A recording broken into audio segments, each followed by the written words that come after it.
Mad Bum, Big Country.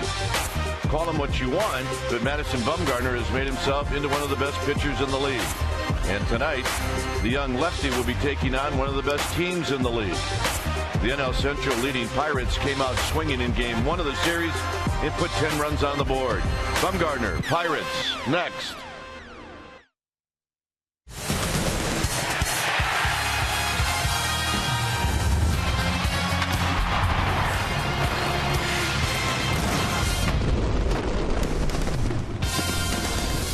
Friday Night Baseball here at AT Park. All fans, Pirate fans, Giants fans headed into the ballpark as we get ready for Game 2 of this 4-game series. Hi again, everybody. I'm Dwayne Kuiper. Alongside me is Mike Krukow. Well, Bruce Bochy said he'd like to see this team play clean baseball, good baseball. And it always helps if you've got the guy on the mound. And the guy, in my mind, is Madison Bumgarner. Well, he has been the guy this year. He's been the most consistent and the most durable starter the Giants have had all year. And if you look back his last 3 starts, you say, well, he's in a little bit of a mini slump. Well, he hasn't won any games, but he's throwing good in all those games. And I think he'll continue to do that tonight. Now, for the Giants, they need to play better defense. Yep. They need to support him with some runs. You give a good pitcher, good defense, and a couple of runs, and he'll do the rest. And that'll be up to Bumgarner tonight. All right. Offense. Get some runs early for the Madison Bumgarner Big Country. Hey, Javier Lopez was once a Pittsburgh Pirate. That's right. He wore that uniform. Look at him in that uni. When we come back, Amy G is going to take a look at the Pirates-Giants connection. Javier Lopez, she'll do that right after this.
Go big at a participating Jack in the Box with Jack's really big chicken sandwich combos for only $3.99 plus tax. And by Toyota. Do the math and save at your local Toyota dealer. Your San Francisco Giants, they are digging deep as they look to get back in the win column in Game 2 of this 4-game series versus the Pirates, set to start shortly. Welcome back to AT Park. I'm Amy Gutierrez, and if you haven't guessed, it's Orange Friday. And how happy are Giants fans that reliever Javier Lopez wears orange and black? He actually came to San Francisco in a pivotal 2010 trade with the Pirates. It's our AT&T U-verse rewind this evening. Javier Lopez's only outing as a Pirate against your San Francisco Giants wasn't his best day. He gave up an RBI double to Juan Uribe, but hey, the talent was obvious, and a month and a half later, he came to San Francisco for then Giants John Bowker and Joe Martinez. Now, there has been quite a history of trades between these two organizations.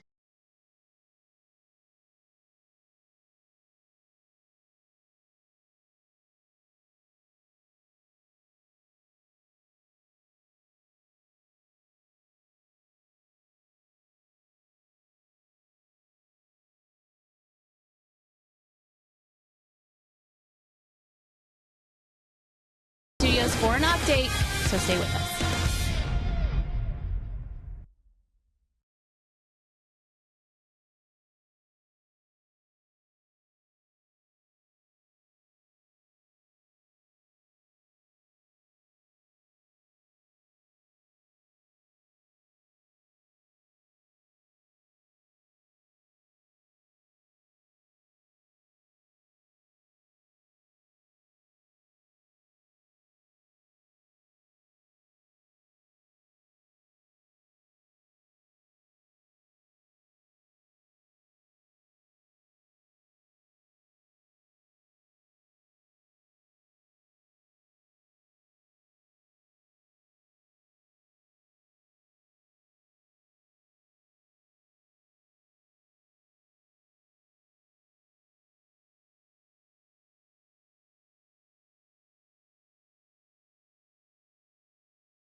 Our game time weather is presented by the Santa Cruz Beach Boardwalk. Get to the beach. The admission-free boardwalk is now open daily. 58 degrees here at the yard. You see the winds at 12 miles per hour. The humidity is at 90%, and we got a good night.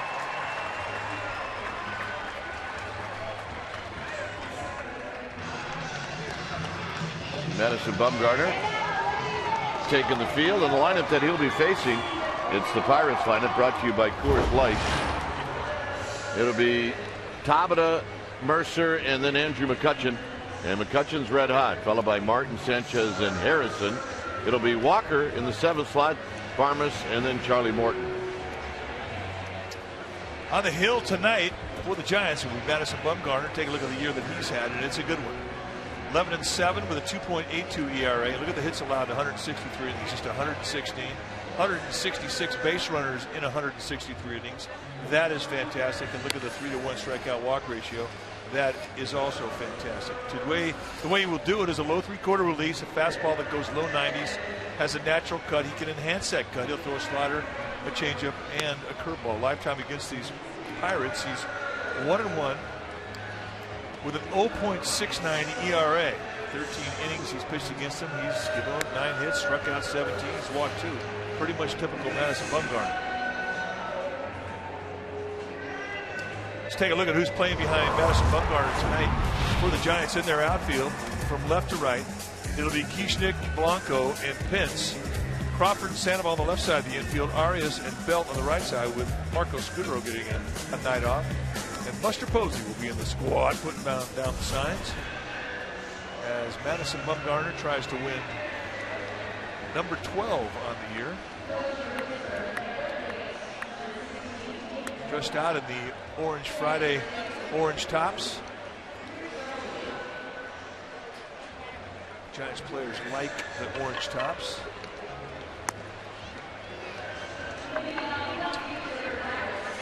Pirates winners last night by a final of 10-5.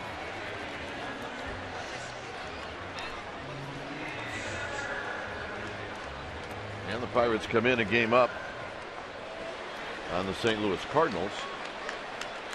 And in the 7th inning in St. Louis, the Cardinals are leading the Atlanta Braves 2-1. So here's the leadoff hitter, Jose Tabata, hitting .270, 4 home runs, 20 driven in. And the first pitch of the ball game is high, so we get started right on time.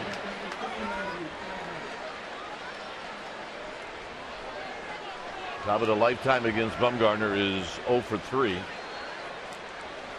To the rest of the umpires, with Gary Cedarstrom behind the dish, Danley, Barksdale, and Carapazza from first to third. Cedarstrom strike zone. He likes that low strike. He's a knee-high guy, and you can move that target. If you put the ball between the catcher's knee, you're going to get some strikes. Sometimes they will appear to be wide, but if you set your target on the outside corner, it comes across the inside corner, and it's not between the catcher's knees, you don't always get that strike with Cedarstrom.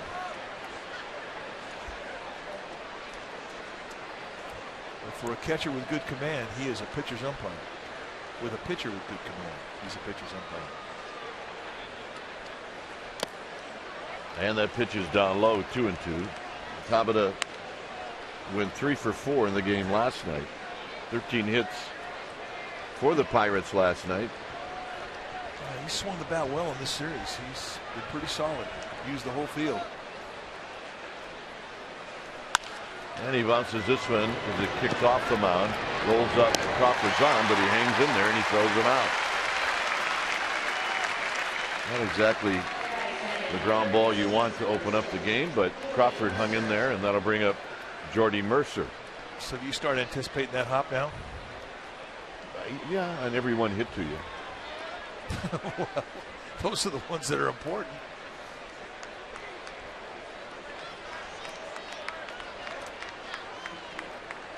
So here's Jordy Mercer, who had a home run in the game yesterday as he takes a pitch high.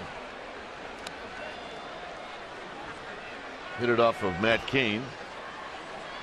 It was his 6th of the year.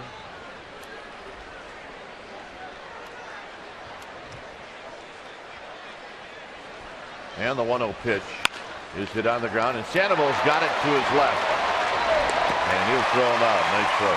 Tell you what, he's made some plays the last couple of days. Really has showed off his range, especially to the left.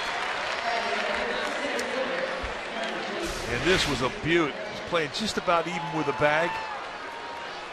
And he gets kind of a funky hop.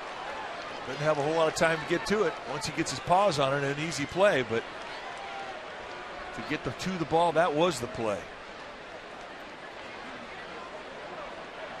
So here's McCutchen. McCutchen had a couple of hits last night as he takes the strike. One more look, a crossover step, and that's it. I'm not sure if he saw it go into the glove.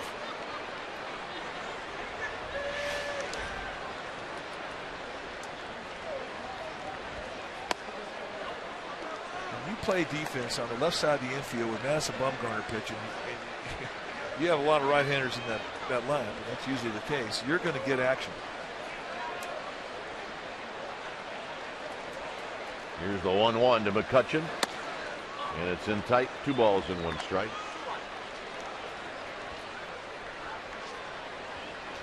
McCutchen did not have a hit off of Bumgarner in 6 at bats.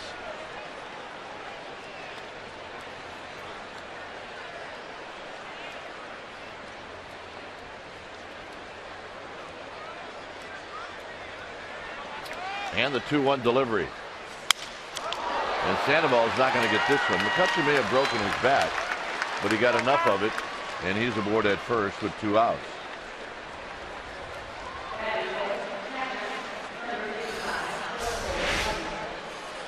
Little cutter going right up towards the label. That bat blew up. You saw all the splinters come off it. McCutchen's strong enough to still throw it out there in left field. Listen to this beautiful sound. Music to a pitcher's ear. However, this time it gives him a base hit.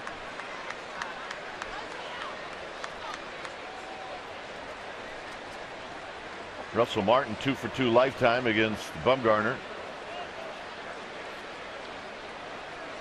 Martin had a hit in 4 at bats last night. And he pops his first pitch up. And it'll be Sandoval at third.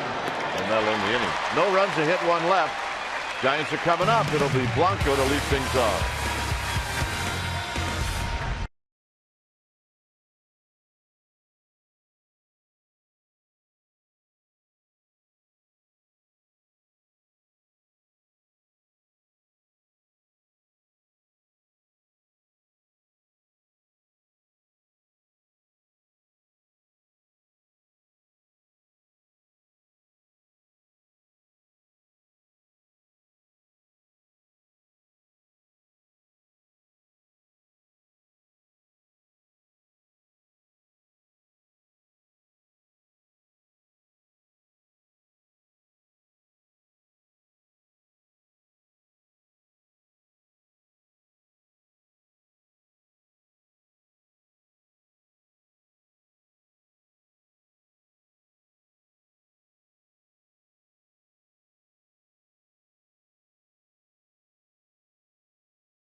And let's take a look at Bruce Bochy's lineup, brought to you by Coors Light.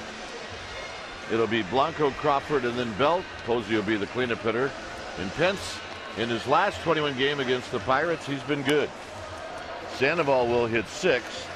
Then it'll be Kishnik, Arias, and the pitcher, Madison Bumgarner. On the hill tonight for the Pittsburgh Pirates will be the right-handed veteran, Charlie Morton. Morton, a 5-year veteran. Big guy, 6'5", 235 pounds. And this is what he has done this year at 12 starts. He's had some injury problems, 4-3 with a 3.67 ERA. And when you take your at-bats against him, you're going to see a good fastball that'll go low to mid-90s. He will sink and cut the fastball. Got an outstanding curveball. And his slider, changeup, or other pitches that he'll use. I mean, so you have to think about 4 things. At times he'll get that sinker going and he'll throw a lot of ground balls. And other nights the cutter will be a better pitch. So he kind of goes with what is working that particular day. Let's take a look at that Pirates defense playing behind Charlie Morton, starting at the Pirates outfield from left to right. It'll be Tabata, McCutcheon, and Harrison, the best arm in left field with Tabata. Barmas and Mercer on the left side of the infield. Walker and Sanchez on the right side. Russell Martin will be in the squad, putting down the signs. Charlie Morton, 2-4 lifetime against the Giants with a 3.12 ERA. He's always pitched well. He's never had great support when he's played against San Francisco. And here's Blanco. Blanco hitting .252, a home run, 32 driven in. Went 1 for 2 with a couple of walks in the game last night. And there's a strike at 93 to even the count.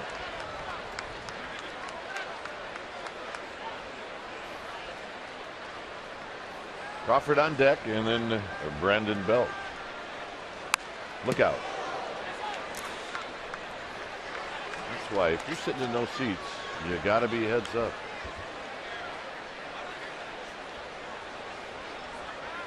Yeah, you can't be rubbernecking and talking. You got to pay attention to every pitch. And Blanco out swinging. That's that curveball we're talking about. It's a swing and miss type curveball. Bad luck strike out the first guy. Indeed it is. And here's Crawford. Take a look at this break. Very explosive. Drops it right down there towards his back foot.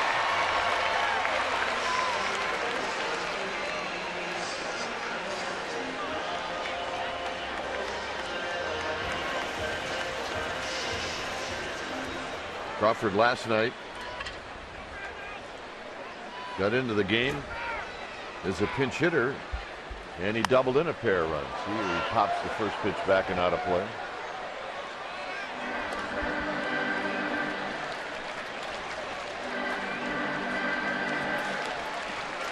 Charlie Morton last year had Tommy John surgery and really didn't get things going until about mid-June.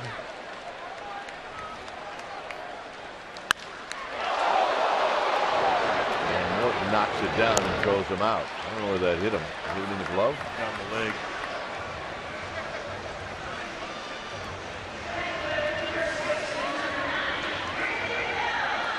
Trying to walk it off right now. I've seen too much of this the last couple of days. Brandon Crawford hits this ball right in the butt. Got him on the inside the left thigh.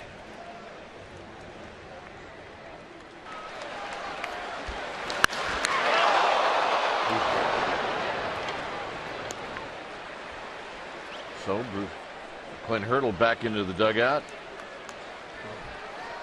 I've taken that same one right there. Not a good feeling.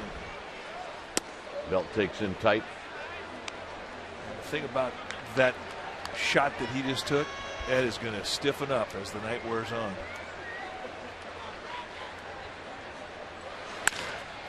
And Belt is going to beat this out.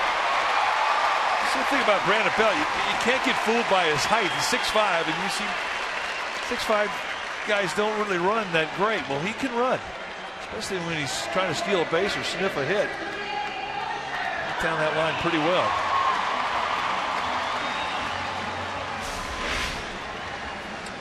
Out the crack of the bat, he knows it's away from the defense. Hightailing it, gets himself an infield knock. And here's Buster Posey.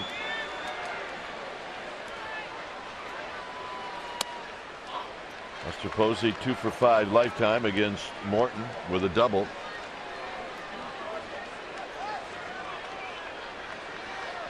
Oh for 2 last night for Buster with an RBI. Wraps this on the ground, and Mercer will go the long way, and that'll end the inning. No runs, a hit, 1 left. Second inning coming up, 0-0.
is brought to you by the Solar Company. Not just any solar company, the solar company. Well, Saturday, September 7th is the Giants' annual pregame Fiesta Gigante celebration presented by Coors Light. Special event package for Fiesta Gigantes includes a ticket to the D-backs game and a Gregor Blanco bobblehead depicting the catch he made saving Matt Cain's perfect game last year. For tickets, go to sfgiants.com/special events. Remember, you must have a special event ticket to get the Blanco catch bobblehead. Here's Gabby Sanchez, strong right-handed hitter facing Bumgarner, and the first pitch is high. 1 ball and no strikes. 238 for Sanchez. 7 home runs, 32 driven in.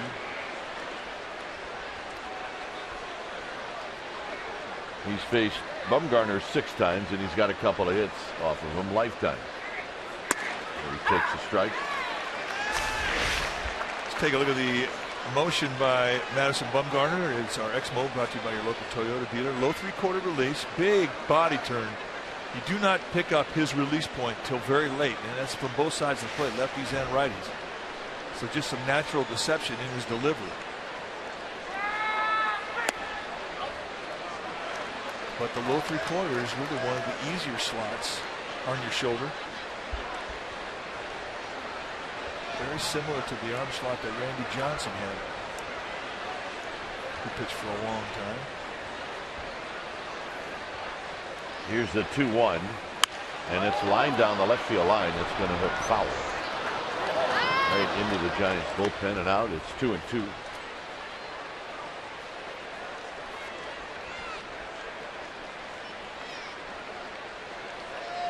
Sanchez steps out of the box.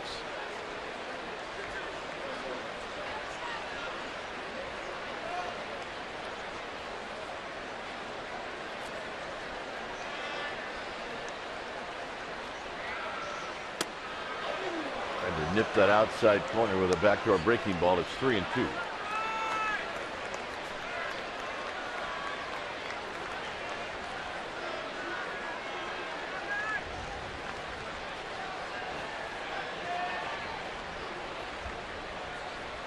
Here's the payoff pitch. And he lines another one foul. Look out. All right, everybody's having a good time. We're good.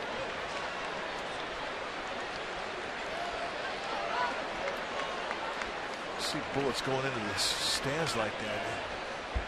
You hope you see smiles like that afterwards. And there are a lot of smiles.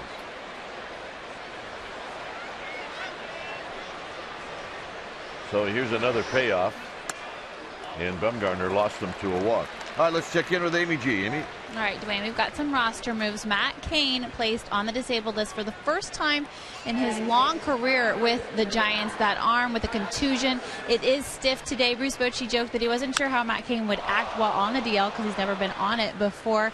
But Cain, stand-up guy, was already up here today before the game for a meet and greet, shaking hands and signing autographs. Quickly, Mike Kickham has been recalled to replace Cain on the roster. Also, Yusmeiro Petit was recalled. Nick Noonan option. Yusmeiro Petit slated to start Tuesday in Colorado. Dwayne? All right.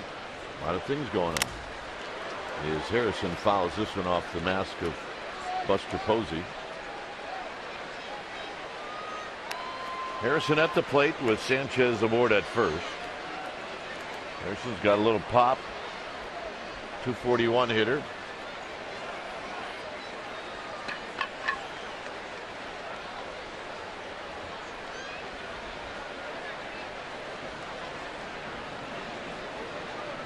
Bumgarner out of the stretch.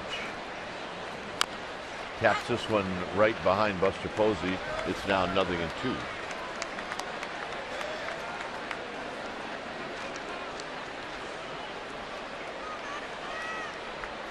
So Matt Cain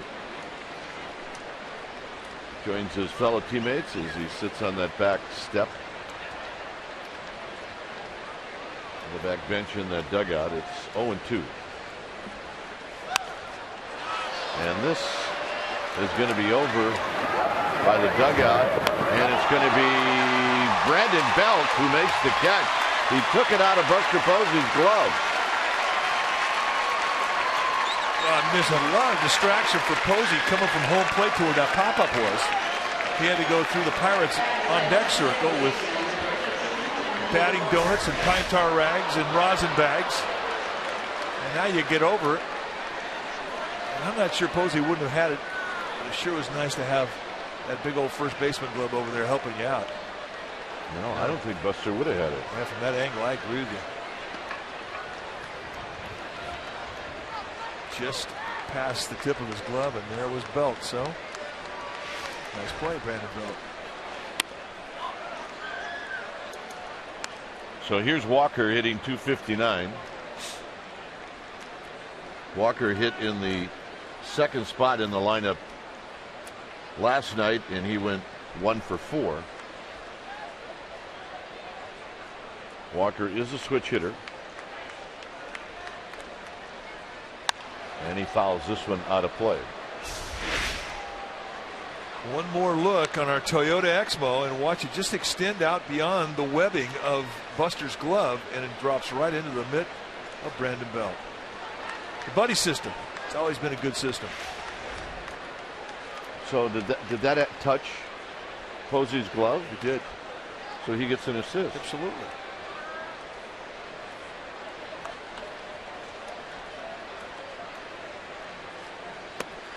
Down low, 2 balls and 1 strike.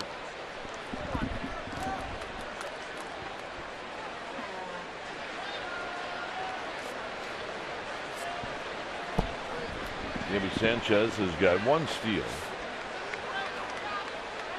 It is not likely that he's going to be going here to Neil Walker.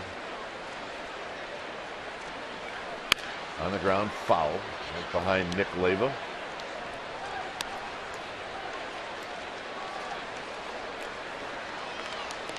There's Mike Peckner, our third base ball dude.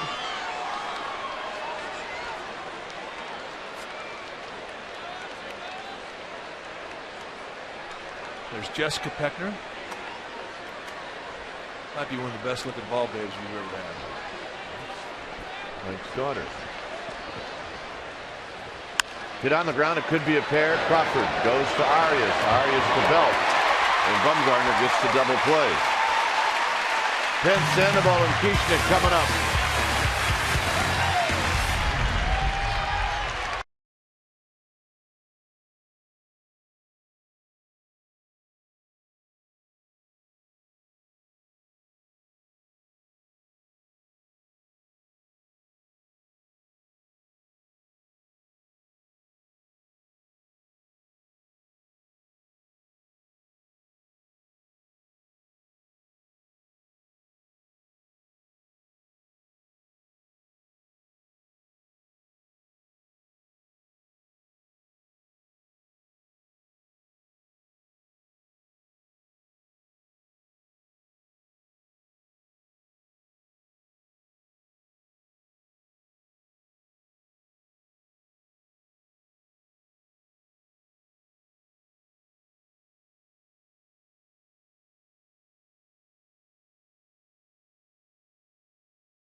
Brought to you by Bookit.com.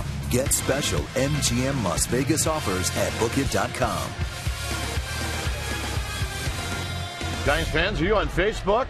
Well, we want to hear from you. Be sure like the Comcast Sportsnet Bay Area Facebook page for breaking news, exclusive features, giveaways, and more. CSNBayArea.com, your interactive home for authentic Bay Area sports. And this is a base hit for Hunter Pence. How did he do that? I don't know. I'm not certain. which side of the bat head he used, but I don't think it made a noise. Well, they played him the pole. A lot of moving parts. Likes that ball up above the belt. Let's see where they have Neil Walker, the second baseman, playing him the pole, and it just hits away from Walker. That is a thing.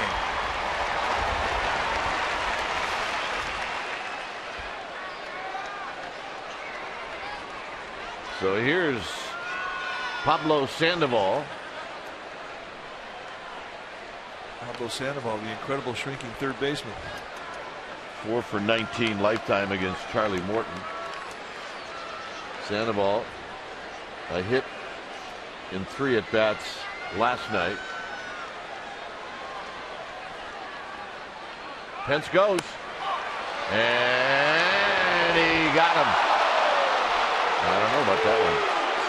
Lance Barksdale making the call. Russell Martin, who has always been very quick out of the squat. And that was a heck of a jump from Pence. I thought he was going to steal it by a bunch. Oh, I think he was in there. Bang, bang.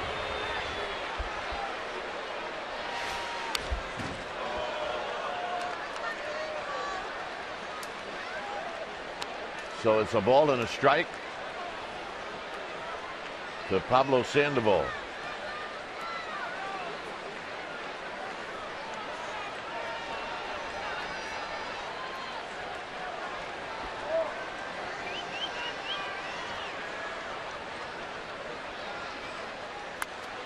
Sandoval fouls it off the backstop.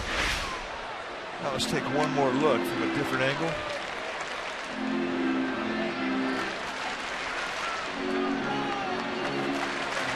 About the same time. It's awfully close. I think that's one where Lance Barksdale could not be wrong, however he called it. 1 and 2.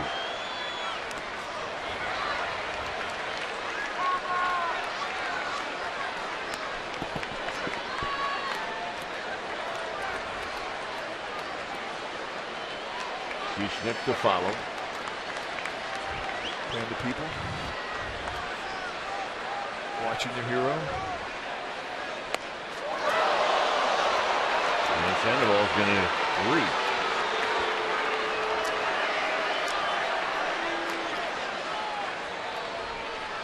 This one got him on the toe, maybe. Watch the back foot. Right on top of the foot. And that's a direct hit. I mean, the ball bounced right straight back to the mound. I mean, watch where the ball goes once it hits his foot. It's not completely straight, but judging from that direction, it was a pretty direct hit. Not a glancing blow, let's put it that way.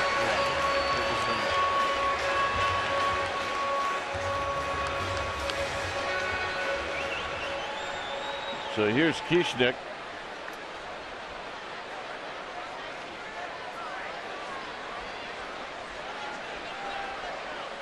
Kieschnick looks at a strike, and it's 0-1. Saw the 20 strikeouts and 57 at bats. It's a little misleading because he had 20 strikeouts and 40 at bats. So the last 17, he started to make better contact.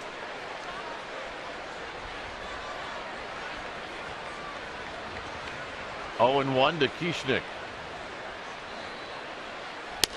Oh, just a bit inside. 1 ball and 1 strike.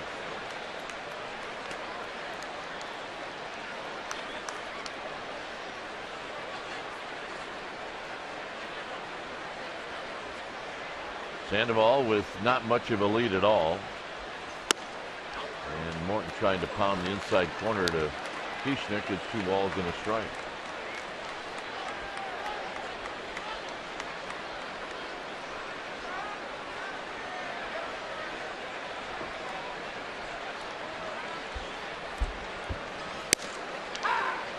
Two and 2.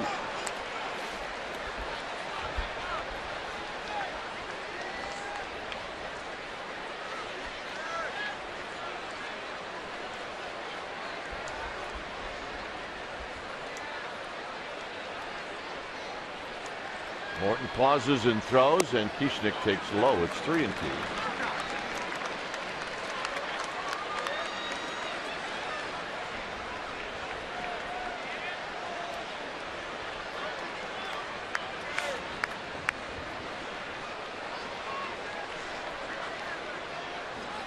And this is off of Kieschnick's foot. We keep an eye on Sandoval, but after he got dinged up, he is not going on that 3-2 pitch.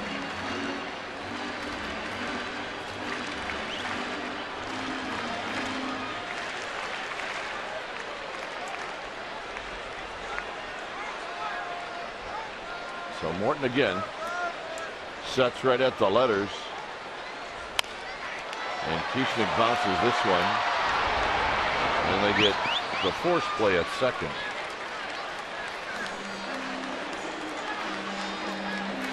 You're going to see a lot of ground balls from Morton. I mean, he's got a really good heavy sinker.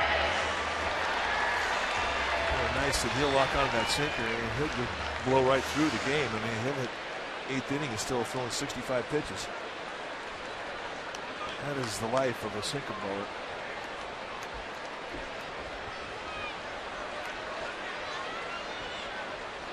Here's Arias. Arias shoots this one hard at Barmas, and Barmas will flick it to Walker, and that'll end the inning. We will head to the 3rd inning. 0-0.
By Heffernan Insurance Brokers. Insurance and financial services for you and your business. Visit hefins.com.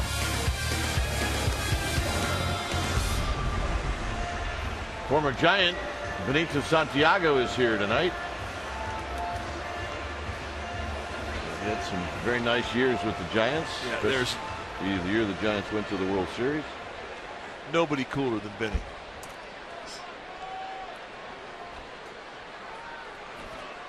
He was the NLCS MVP in 2002. It was that series against the Cardinals. Good player. Former Rookie of the Year. A nice career. Here's Barmas. Barmas hitting .223, 3 home runs, 16 RBIs. Got to keep the ball down on Barmas. Good high ball hitter. Sandoval's got it on a short hop. 1 out.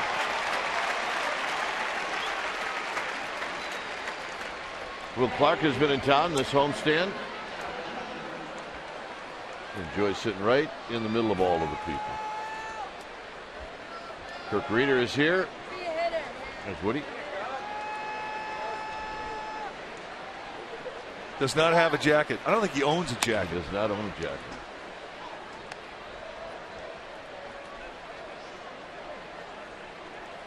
And talk about farmer stubborn. Oh, when it comes to that jacket. But what qualifies him to be a farmer?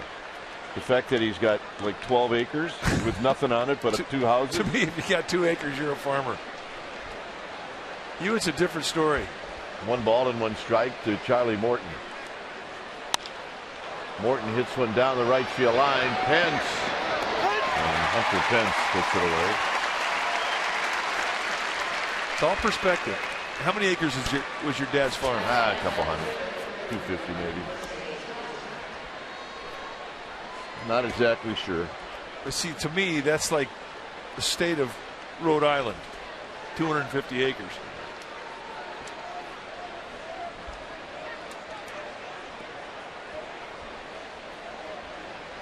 Here's Jose Tabata. Tabata takes high. 1 ball and no strikes. My old man had a front lawn that was as big as the tarp that covers the mound on the infield. And I thought it was a pretty big chunk of grounds because I had to cut it.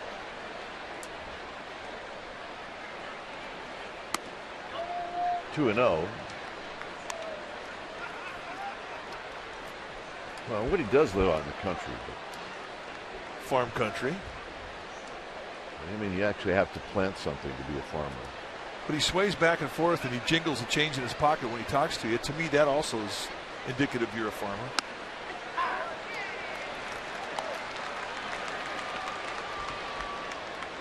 So a guy that does that, that lives in the city, he's a farmer? I've never met a guy that lives in the city that does that. You know, I've seen Market Street lately. I see a few of them. Crawford. And the Brandons take care of Tabata, and that'll end the inning. Bumgarner's going to lead things off.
Drive the extremely new 2014 Acura MDX today. It is 0-0. And who's our group, Mikey? Well, the Gloria Ferrer Wine Club. And if you've ever had a Gloria Ferrer wine, you know why that it brings a lot of people together, because it's good. So they're here celebrating. A lot of good, solid Giants fans. A lot of gamer babes. Great attitudes. So welcome. Is that in the bleachers? It is.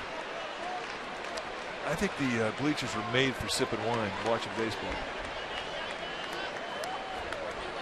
So here's Bumgarner. It'll be Bumgarner, Blanco, and Crawford, and Bumgarner has got himself a base hit. And that'll bring to the plate Gregor Blanco. What do you say we make this our Ford right choice? And why not? Madison Bumgarner taking a little fastball, going inside out, throwing it into right field.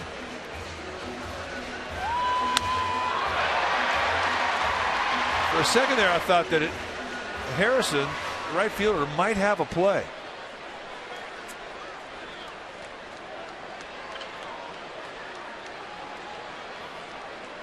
Bumgarner with his jacket on as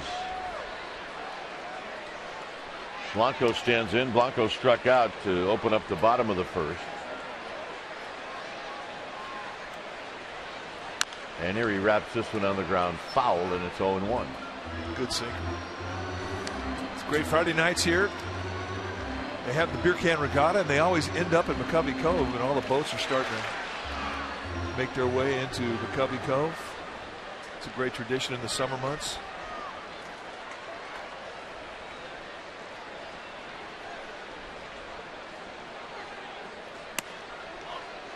Boy, just a little high to Blanco.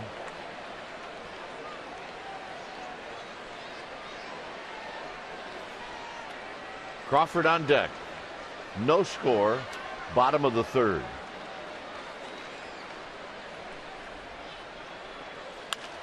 Double play ball. Varmus shovels to Walker to first. Not in time.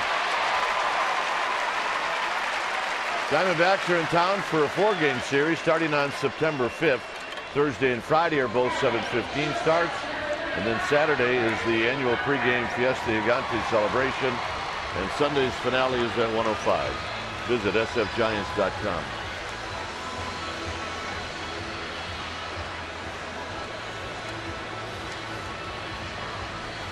So Blanco replaces Bumgarner on the bases. And that'll bring up Crawford.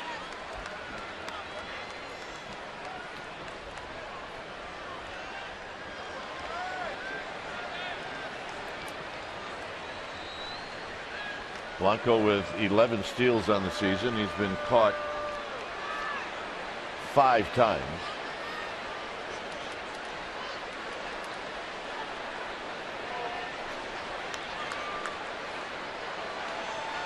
Guys, I would imagine are going to try and continue to steal on Morton. He's pretty slow out of the stretch.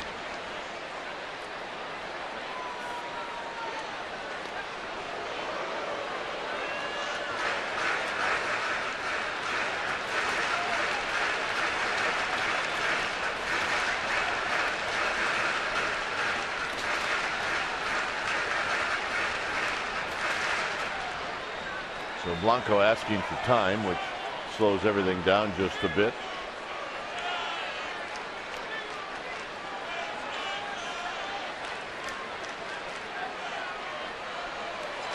And Crawford pops it up. Walker backpedaling.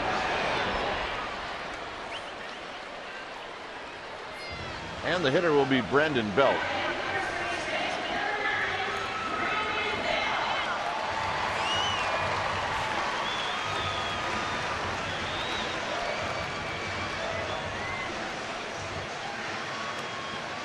Belt singled up the middle in the first inning. He picked up the first Giants hit.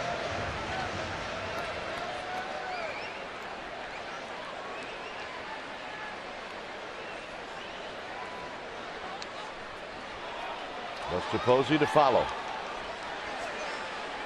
No score. We're in the bottom of the third.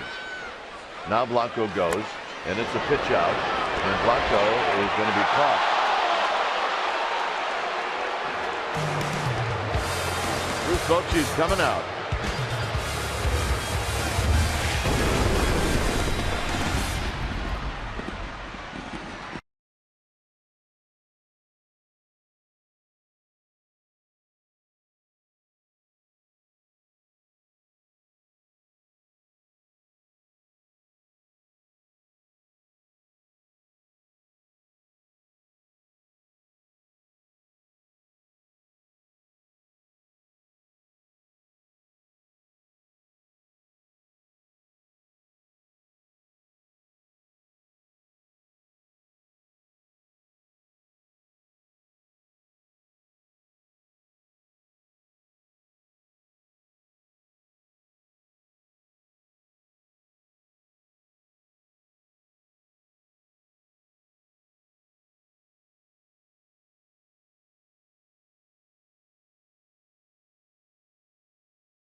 welcome. Hi, Mike. So was Gregor Blanco. Was he safe or was he out? He was out. Yeah, okay.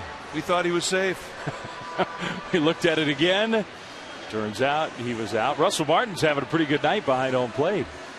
Well, he has to make up for Charlie Morton. Morton is slow out of the stretch. He's one of the slowest guys in the league, but Martin is one of the quickest, and he's throwing a couple strikes to get him. It all had to be perfect, and it was twice. So Madison Bumgarner back to work in the fourth. The game still scoreless. Jordy Mercer at the plate. Here's the play we were talking about. I mean, that's a great jump. But look at the throw from Martin. You talk about just catch it and have him slide into your glove. Clint Barmas, the shortstop, he just catches it and drops it on. I mean, that's absolutely perfect from Martin's standpoint. Good big league baseball. Yeah, that's big league baseball. Russell Martin, a former Gold Glover, shows you why.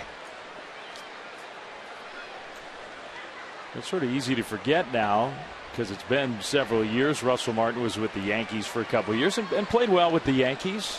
He was a big part of their team. Now with the Pirates. But when he first came up with the Dodgers, Mike, I mean, remember how he looked like he was going to be Buster Posey. I mean, he was going to be an MVP candidate every year and was going to hit .320, great defense behind the plate.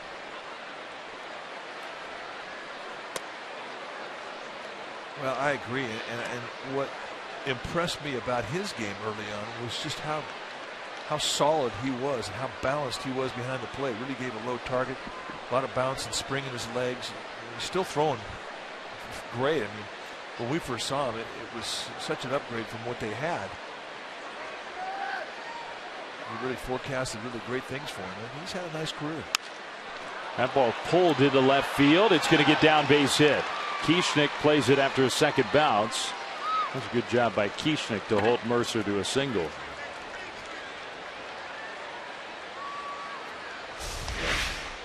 Watch the footwork as he comes out. Hop, step directly to his target and unload, and watch the reaction. You see the patch on the chest of his chest protector. That's the gold patch of the Rawlings that you get if you're a Gold Glover. You wear it on your glove, you wear it on your chest protector. I think that's one very cool tradition. He deserved to have a little skip in his step after making that play. McCutcheon fouls that first pitch back. Good cutter from Bumgarner. Well, Brian's here. Oh gosh, getting closer. Maybe bachelorette party. Absolutely. Where else would you rather go? Come out to the yard. Well, best wishes to the bride. So do you think the wedding is tomorrow or maybe like a few weeks from now? Well, I don't know. Isn't the rehearsal dinner tomorrow? I mean, yeah, that's probably true. Couldn't do this the night before. Uh-oh, we were showing off a tattoo. But first, Crawford, and the ball got by Belt. So it's no double play. I couldn't tell what happened there. well, before we can review it, we will ask our AT&T trivia question.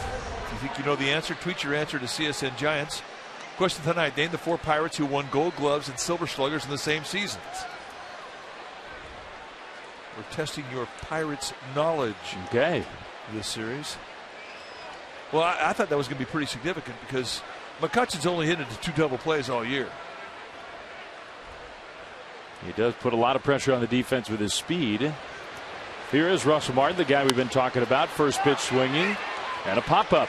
Hunter Pence on number 2.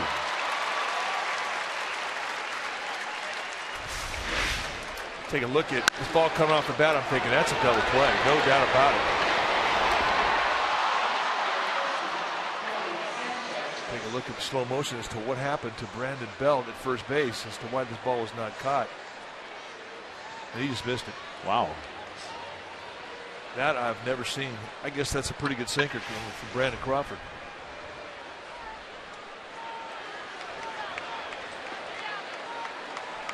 You don't charge an error. You can't assume a double play, but if you were allowed to assume a double play, you could charge an error because that was just a drop. Now a ball smashed foul by Gabby Sanchez. Well, in a way, that's pretty good for the little leaguers out there watching, and that it happens to big leaguers too. It happens. take your eye off a ball for 1 millisecond, and it can cost you. But Brandon Belt really has a reputation as being a very sure-handed first baseman. It's a little unusual to see him not make that play. Sanchez really loads up that back leg, sits low. Takes a pretty good cut. The important thing, if you're going to sit low like that, you have to stay low through your swing. You cannot rise up in your swing. It causes you to really lose sight of the ball, and your head has too much movement. You load up low down there, you've got to come straight towards the ball and stay low in your swing. And at times in his career, he's not been able to do that. When he's in a slump, it usually means he's squatting on that back leg and he's rising up as he takes a stride step and starts a swing. Well, he strikes out swinging there. Great pitch from Bumgarner. The cutter gets him. So on to the bottom of the fourth. Still no score.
Sorry for him. You know what he did this morning? He drove to Petaluma, yep, my hometown, to make some ice cream. 3 Twins ice cream. It is made right there in P-Town, and he has made his own flavor. It is Mexican chocolate, which is very tasty, a cinnamon chocolate mix. All of the ingredients for the ice cream are from local facilities, including local dairies in Petaluma, the milk and the cream. It's all organic. Sergio had a blast. I heard Ron Woda say it tastes really good. Where can he get it? It's sold in the Bay Area. It'll be available in September. The best part, guys, portion of the proceeds goes to Mexican environmental non-profit. So he's helping out while he's making ice cream. Good time had by all. Guys? All right, Amy, thanks. I saw some of that ice cream yesterday. I was down at the warming hut at Chrissy Field, watching the sailboats go by with my kids, and they were selling it at the warming hut. I'm in. Oh, that sounds good to me. I didn't know Sergio had a part in the whole thing. Here's Brandon Belt, who I'm sure would like to. It didn't cost the Giants. Maybe cost Bumgarner an extra few pitches, but it didn't cost the Giants when Belt dropped that ball. But you know he'd like to get a good swing off here. Scoreless game, heart of the order coming up. Charlie Morton, there have been lots of times, Mike, in the past. I mean, he's been tough on the Giants. Oh, he's got good stuff. I mean, he mixes movement and velocity into his location. When it's on, he's as tough as anybody in that division. Belt got jammed. Walker throws him out.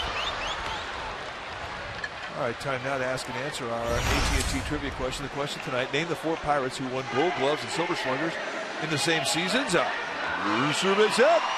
But Barry Bonds did it 3 times. Andy Van Slyke, Jay Bell, and Andrew McCutcheon round out the force. Andy Van Slyke, teammates to, as was Jay Bell, teammates to Barry Bonds. Jay Bell here as a hitting instructor with the Pirates now. Good sinker to Posey, strike 1. Buster, who grounded out his first time up, so he's 0 for 1 in this game, hitting .301 for the year. That one is low, 1-1. We first saw Charlie Morton with the Braves. He had a high three-quarter release, and his ball was straight as a string. Posey drives that one into the gap in right center field. McCutchen streaking over, and he still can't get it. Sort of slips after he played it on a bounce. Posey into second. It's a double. Now, Posey, this homestand, has hit a lot of balls hard, and he has been robbed on a number of occasions by really great defensive play. I think if McCutchen would have caught this one, he may have just kept running right off the field, because he has been frustrated not getting anything for really great at-bats. Here, stay inside that sinker. He backspins it with slice away from McCutchen. And the Gold Glove center fielder almost pulled it off. Take a look at our Toyota Exmo there as you see him coming out of the box. I thought, for a moment there at the end, I thought McCutchen was going to get to it. I did too. So did Posey. Remember, even last homestand, so going back now a couple weeks, it was first Carlos Gomez and then Adam Jones, and Posey was hitting balls all over the park, and those guys were chasing him down. McCutchen's one of the best all-around players in the game. Not that time, could not quite get to it. So Posey's in scoring position, and the ball gets by Russell Martin. And I don't know if he got crossed up there or what. But Posey advances to third. I just think it was a short breaking ball. It bounced higher than what he thought. He's normally a very good ball blocker. Ball hits, exploded on him. Tried to smother it, could not. Just take your secondary lead and anticipate a ball in the dirt, no hesitation, and it's an easy take. You have good anticipation like that, it usually is an easy take. And Pence swung at a ball that was down around his ankles, and he just barely made contact. 1-2. Well, this has been a situation the Giants have not done well with the last couple of weeks. Runner at third, less than 2 outs. Infield in, so extra pressure on the defense. Pence hit a ball hard. He's got a good chance to get it through. It's that one not hard to third, and it won't get the run home. Jordy Mercer throws him out, 2 down.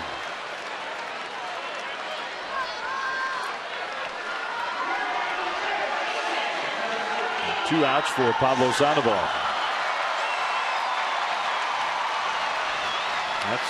That's Morton's game. Get the ground ball.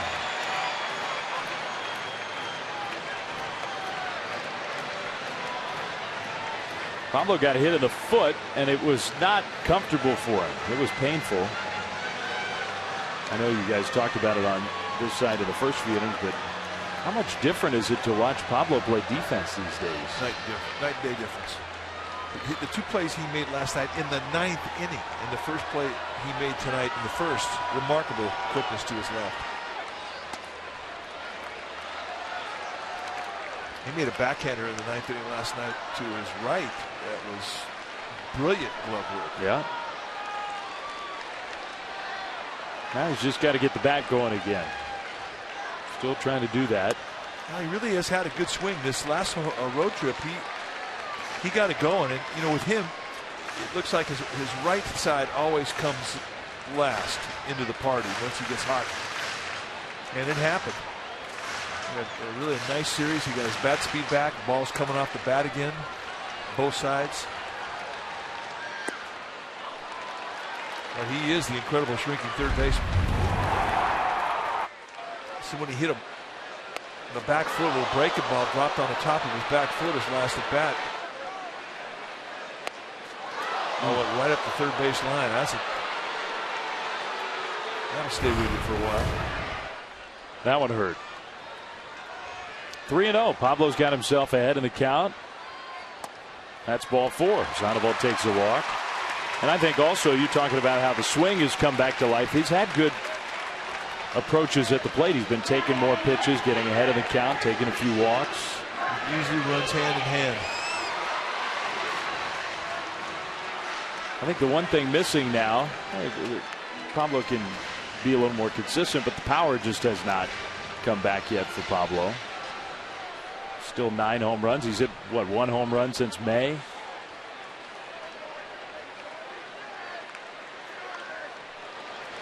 So I think for a Giants team that's just desperate to hit a ball over the wall every once in a while, I think you'd figure here getting close to September, Pablo would be up closer to 20 than still looking at 9 home runs.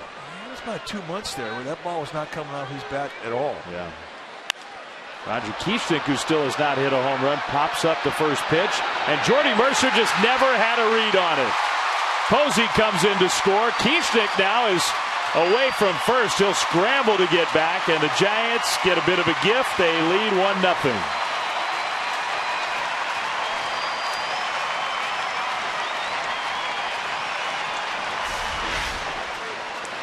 Just a flat-out Texas leaguer. And you see Mercer going back, not comfortable at all. Just sort of swipes at it in desperation there towards the end. And the Giants draw first blood. Keeshnick got a little froggy coming off of first base. Well, he'll take it. He'll get credit for the run batted in. Sandoval made it all the way to third. And Arias, who hit the ball very hard his first time up, takes a strike on the inside. Yeah, he's been swinging the bat well. He has. See, his average has climbed up from about 230. Getting a chance to play tonight at second base. Scudero takes a rest night. That one moving all over the place. That sinker had a lot of action on it.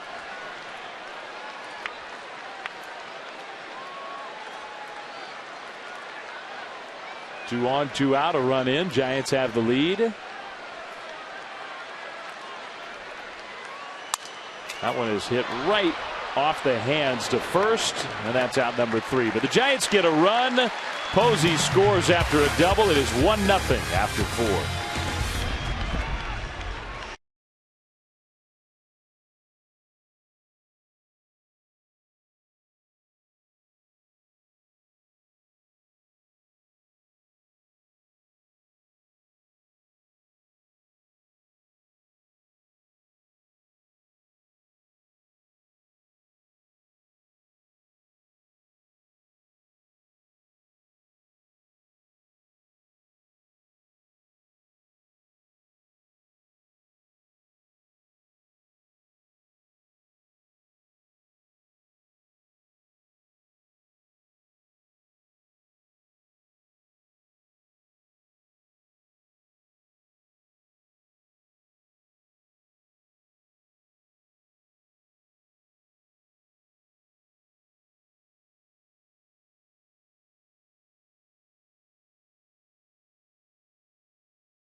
We are fortunate, and he is fortunate. That ball was smoked, but he's tough, and that is an absolute fact. You don't go almost 8 years without going on the disabled list one time as a starting pitcher unless you're tough, and he is. Nobody will ever question the toughness of this guy.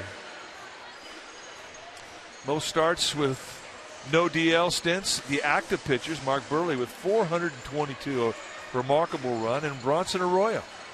So Kane's 261 has come to an end. So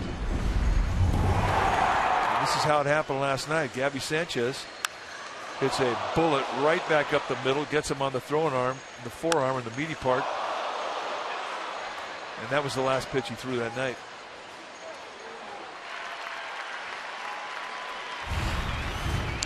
So I think the Giants, and you talked about it, I thought very nicely last night, Mike, about the effects when that happens to you as a pitcher and how long it can take to get that feeling of tightness, almost like a spasm out, and how the bruise can trickle down the arm, and it just takes a while.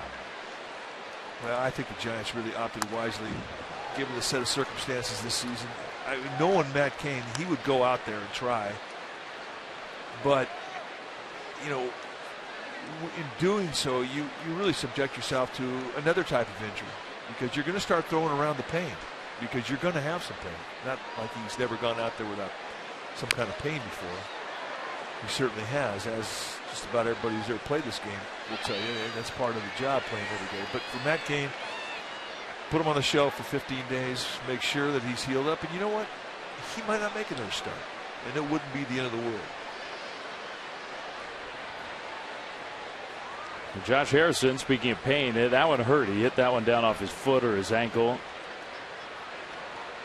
He's behind in the count 0-2, leading off in the fifth, and the Giants are ahead in this game now, 1-0. Posey's double was the key hit in that inning. That one just missed outside, 1-2.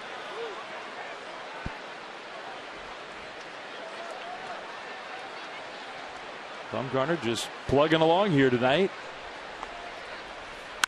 There's a ball hit into center field, and that's a base hit. So Josh Harrison has the third hit for the Pirates. Only one strikeout for Bumgarner, so it's not like he's just blowing everybody away. But it's the third time in 5 innings that the Pirates have managed to get that leadoff runner on base. And that does put a little extra stress on the starter. You pitch out of the stretch a lot. Here's Neil Walker, hit into that double play in inning number 2. So he's 0 for 1. We'll pay some attention to Josh Harrison over there. That is a part of Bumgarner's game that has gotten so much better this year. Yeah, no question. And that's, I think, tells you something about himself. He really analyzed his year last year. He knew he had to get better out of the stretch, get quicker, give his catcher a chance. Walker puts down a bunt. That's not an easy play. Posey makes it nicely. Harrison moves to second, but Posey gets the out at first. You're right. That's not an easy play.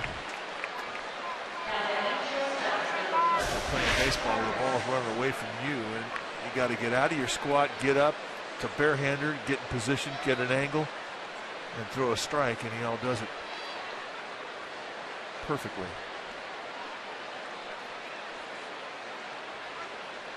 I like the Exmo way. You can really see the type of grip that he put on the ball. I mean, it's got to be perfect. Any bobble whatsoever with Walker's speed, you're not going to get a second chance. Harrison is in scoring position. Interesting decision, though, because you bunt, and now the 8th place hitter comes up. You got the pitcher on deck. There's a called strike on the inside. I mean, in the National League, a lot of times when you get down in that spot of the order, you don't see many sacrifices. I bet he did that on his own. Yeah. Although Clint Hurdle was the king of the sacrifice when he was with the Rockies. I mean, he did it way more than any other manager. Way more. Even playing their home games at Coors Field, where you figure you'd never want to give up an out. Belt with the catch and foul ground, 2 down. So you're probably right, but I know Clint, he loves his sacrifices. Well, Charlie Morton swings the bat pretty well, so I mean, I think that is a consideration if you are going to bunt your 7th place guy. But I mean, I think Walker's doing you a favor. He's got some pop in his bat. Yeah. Walker's got 8 home runs, and for him to bunt the runner at second, I mean, he hits a gap or double, and you're probably going to score Harrison. He's got good speed. I just think that's something he may have had an idea on his own. So here is Morton. It's a foul ball for strike 1. And he can swing it a little bit. You got to treat him in a spot like this, especially. You got to pitch to him like he's a just totally normal hitter. Like he's Andrew McCutchen. Yeah.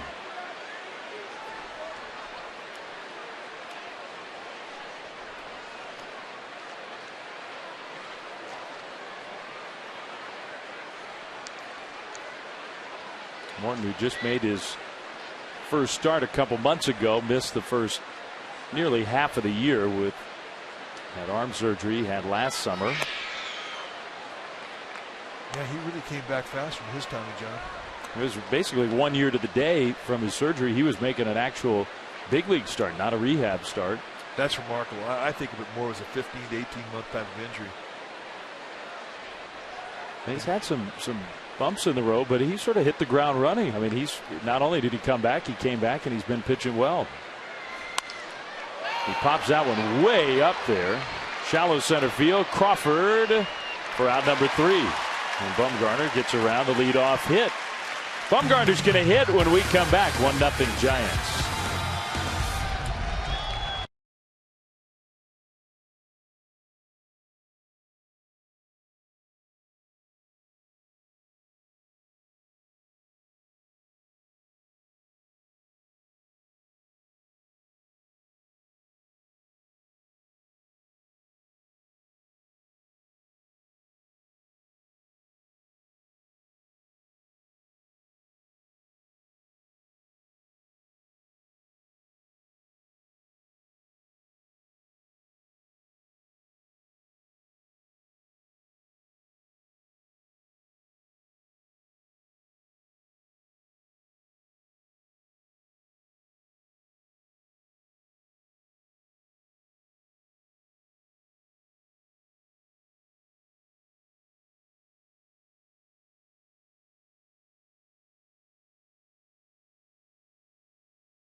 Tires, service, straight talk. Big O Tires, the team you trust.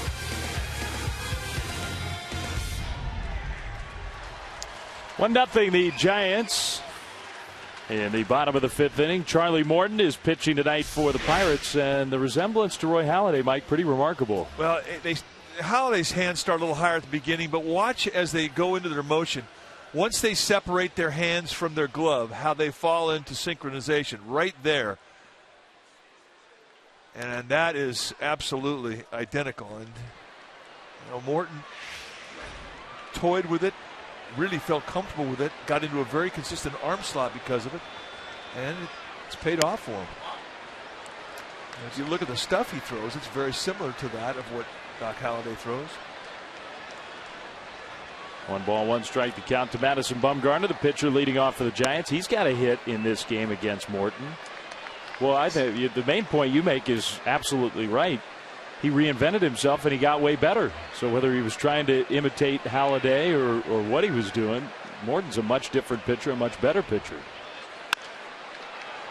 The shortstop, Barmas, will throw out Bumgarner, 1 away. Well, when we first saw him, he was a higher slot, a real straight fastball, threw hard with the Braves, and when he lowered his arm angle and became more of a 3/4, sometimes even a low 3/4, and that motion you see similar to that of Halladay's allowed him to sit back on that back leg longer so that he was more explosive, throwing with more power, and it gave him a sinker. And it turned out to be one of the best sinkers in the National League. A curveball to go with it, which you don't normally see. Sinker guys usually have sliders, not curveballs. Blanco shows a bunt, takes a pitch right there for a strike. Blanco has not looked comfortable against him. You can even sometimes tell by the way a guy takes a pitch how well he sees a pitcher. You're right. You watch how his back leg receives it, and that tells you what type of timing he has to that pitch. And that's something you see when you're pitching to a hitter. You see what type of power he has on that back leg, how long he stays on it, how he transfers his weight to the front foot. That's something you can sense Strike 2 with that curveball.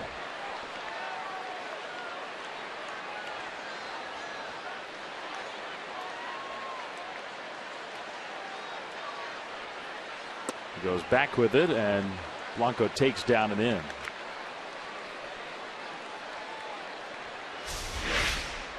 Very calm upper body. Now watch the left side drop on that back leg, and then he sort of Ferris wheels right towards his target. Blanco strikes out for the second time in this game. 2 down. Which is what you want. You want the idea of a Ferris wheel at your arm action. You don't want to be throwing across your body. You want to be throwing right over your shoulder, out front foot, and through your target, to and through your target. And that's just really that's a motion right there that's designed for strikes, because his arm action is so consistent and that arm slot is so repetitive. Problem with Morton is just being able to stay healthy. Yep. When he's been healthy lately, he's been good. And this is outside there to Crawford. Crawford 0 for 2. Hit a ball very hard his first time up. Has also popped out.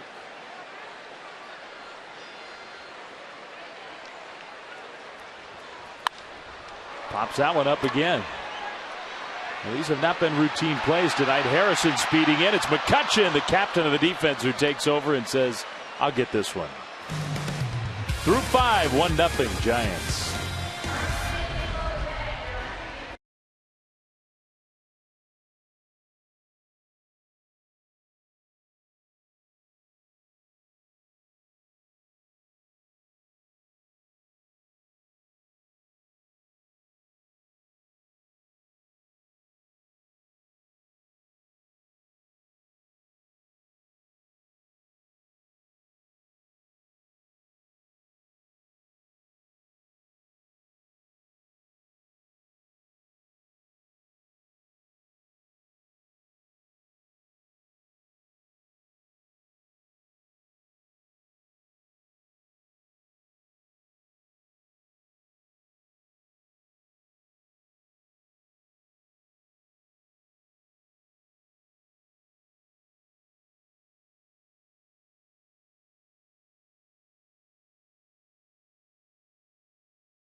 Sports. 2 more games with the Pirates here in San Francisco over the weekend, and a couple of giveaways. Tomorrow it's Giants Fedora giveaway for the first 20,000 fans, presented by Grayton Resort and Casino. Then on Sunday, first 30,000 fans receive a Lincecum Gnome presented by Coca-Cola and Lucky, and there are tickets available still for both those games online at sfgiants.com. Top of the order for the Pirates, inning number 6, and Bumgarner gets strike 1 to Jose Tabata. Tabata had the big game last night, was on base 4 times as a leadoff man. Tonight he's 0 for 2 against Bumgarner. Okay, he was always considered a big prospect and has never been able to totally put it together, but he's got some talent. He's not that old. He's got a .344 on base percentage coming into this game, which is why Clint Hurdle wants him in that leadoff spot. He gets on base. 1-2, fastball missing. We haven't seen Starling Marte yet in this series. He's had a little finger problem, so he's missed 4 or 5 games now in a row. He's a nice young player. Yes, he is. And he is often the leadoff man for the Pirates, Marte. But Hurdle and his staff, they've done a nice job.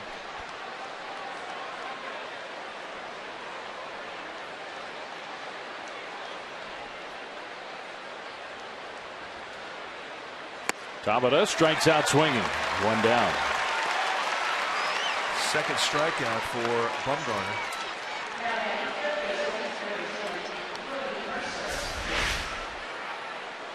Take a look at the strikeout pitch. The nasty little slider with late explosive breakdown. And Tabata. See you later. Pine.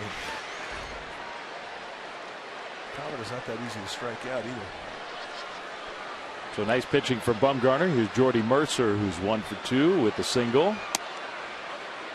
Ball 1 to Mercer. I agree with you. Clint Hurdle and his whole staff, the general manager, they've done a nice job in Pittsburgh. And what stands out to me is this is a team that's got a lot of depth now. And whether that's because they've used those draft picks a little more wisely in the last few years or what, but guys go down. They've got more starters to bring up. They've got younger players. And I think there's good versatility on this team. I think you got a lot of really good baseball players on this club that can do a number of things. Well, they pitched beautifully all year. Bullpen's been excellent. They've survived. And Jason Grilli got hurt and went down. I think a lot of people thought, well, man, the Pirates that is bad news for the Pirates. And they're hoping that Grilli will come back here fairly soon. But he's the best closer in the league for the first half of the year.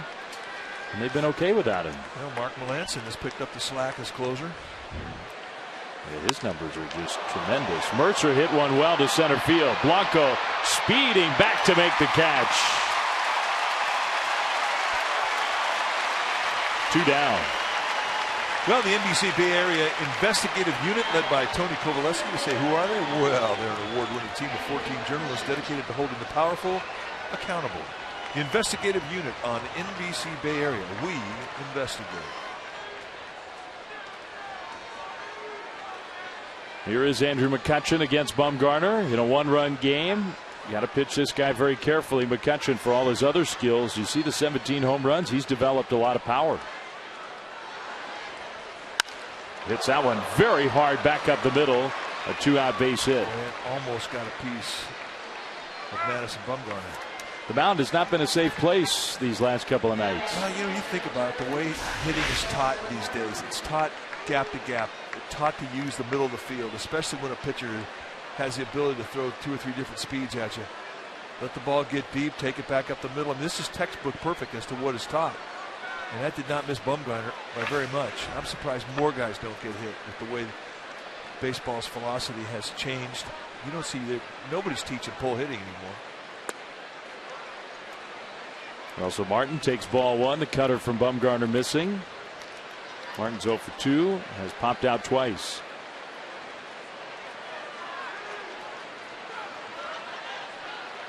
Well, the Pirates, I think in some ways, there's ball 2 inside. You have to look at the Pirates' offensive numbers for their right-handed hitters, almost like you look at left-handed hitters' numbers here, where you have that huge gap in left center field at PNC Park. It's not a very friendly place, at least for power, if you're hitting from the right side. But it's easier to hit a home run here to left field than it is in Pittsburgh. Yeah. 2-0. McCutchen started but did not go, and that's ball 3 inside. The cutter misses. A walk moves McCutchen into scoring position and brings up Gabby Sanchez, who doesn't have a hit but has had some pretty good looking swings. Yeah, I wouldn't be surprised to see him turn him loose here 3-0. Bumgarner still paying attention to McCutchen over there. I think if this were last year, we would have seen McCutchen already take off. I agree. Bumgarner's just doing a much better job. Martin takes a strike. Even if he had the green light there, that was probably not the pitch he was looking for.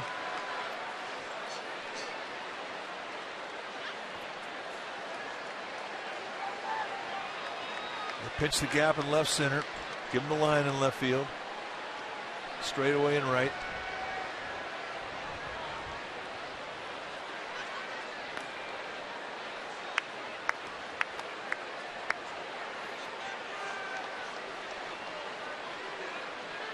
Defense to the scouting report. We see more and more of that.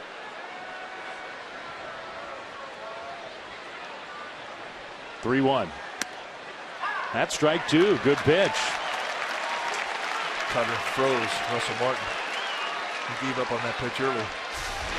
Now, this is an 88-mile-an-hour cut. Just bore right back into the strike zone. Well, from 3-0 to 3-2, McCutchen now will be taken off with 2 down.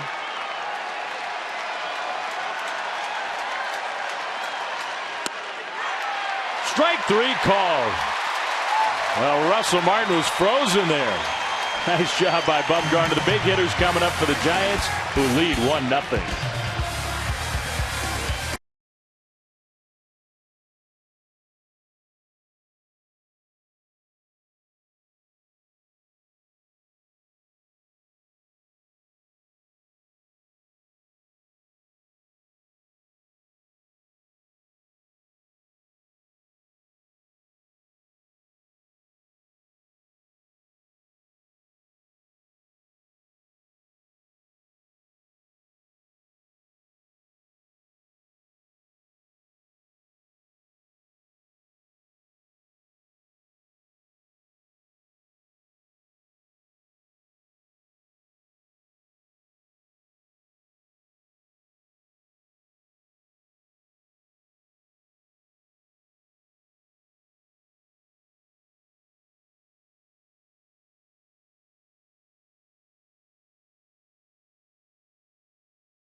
Squat, brought to you by Acura, ready at CSN, BayArea.com. It's a good one, you guys. He shares his thoughts on Kane going to the disabled list for the first time in his career. He also dishes a little bit on Roger Kieschnick. The two were roommates in Hawaii for winter ball. Think they had a good time?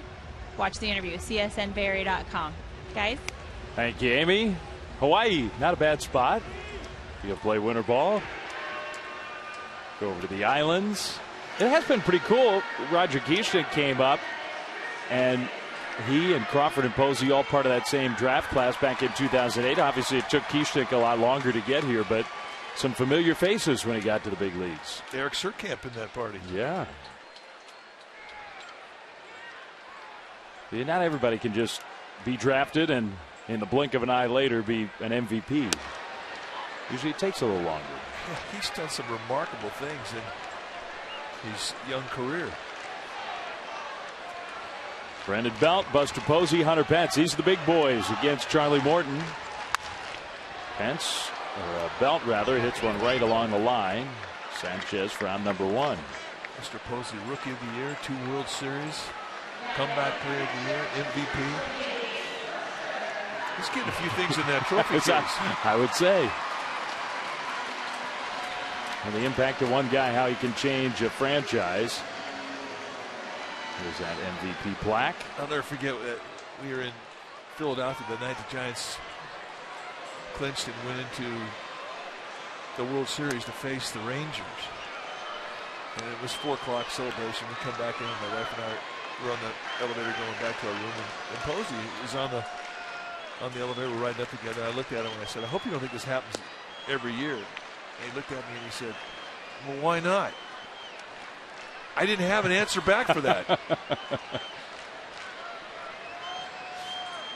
But it's like when you get to the first day of spring training, you start to set your mind on a schedule. It's not 162 games long. What a stab by Mercer. Stands up and throws out Posey. That was beautiful. Big league baseball right there. That is big league baseball. And Mercer is, I think, a guy who really has great range at third base. Watch him move to his left. 360s all the time in the world. Nice play. Just great glove work. We've seen some outstanding defensive over at third base tonight between Mercer and Pablo Sandoval. And that's kind of what you were talking about with the Pirates and what has made this team successful. They got versatility. They back up their pitching staff with excellent defense. Well, Pence isn't going to be happy about that. 6-pitch inning. Pence is gone. Kipe's coming back. It's 1-0 Giants.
It has been a well-pitched, well-played game. No runs, 4 hits, no errors for the Pirates and Giants. 1 run on 5 hits. Morton and Madison Bumgarner have hooked up. They have really fed off each other. Really great pitching, great defensive game tonight.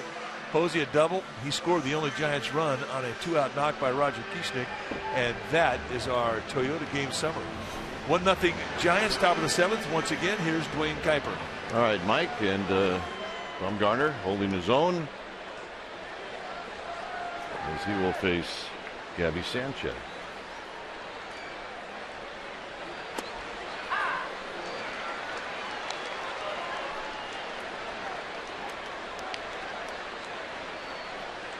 Sanchez tonight is walked and he's struck out.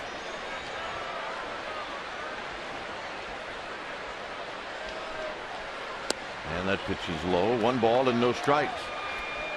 You see a guy, and you're a pitcher, and you see a hitter get up there and load his back leg like that. Take your time. Freeze him. Keep on that leg for a while. Don't be in any hurry. And Bumgarner's doing that very thing. He normally likes to work a quick phase, but when a guy gets in there and loads that back leg up as deep on a knee bend as Gabby Sanchez, let him sit there for a while. Here's the 1-1. And that's pulled on the ground into the Giants dugout. Guys used to do that with Jeff Bagwell. There's Billy Hayes. Catch your face.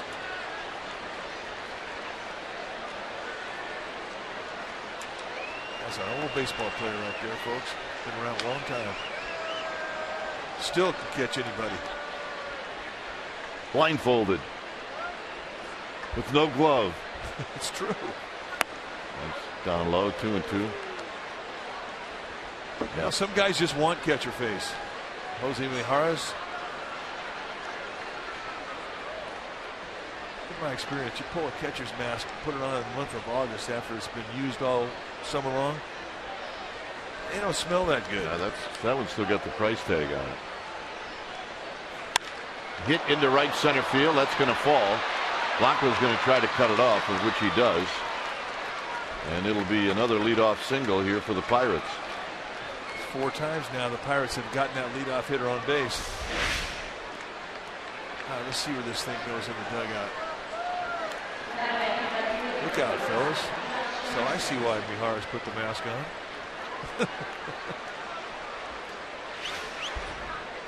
So here's Harrison.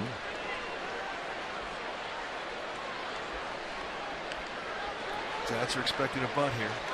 Yeah, Sandoval, third base, playing Hewitt on the grass. Instead, a base hit to left field. So now the plot definitely thickens. And Neil Walker's going to hit. And couldn't quite figure out what Neil Walker was doing in the 5th inning when he bunted. Well, I thought he may have done it on his own. I don't think there's any doubt that he did it on his own. I didn't think it was that good of a play, especially for a guy who's got pop in his bat like he does. 8 home runs on the year with 37 RBIs. Would sacrifice the guy over for Charlie Morton? He's also got 21 doubles. So, you know, guys that kind of pop in his bat who's bunting, he's helping you out. Here he is again. And it'll be Sandoval. Well, look, it's a little better play if you're going to pinch hit for the pitcher. Which they will, and it is a better play if you can get a run over to third base with less than 2 outs. But in his last at bat, he was bunting a run over to second base. And this deep in the lineup, I didn't think it was a good play. So here's Barmes. Barmes has bounced out and popped out.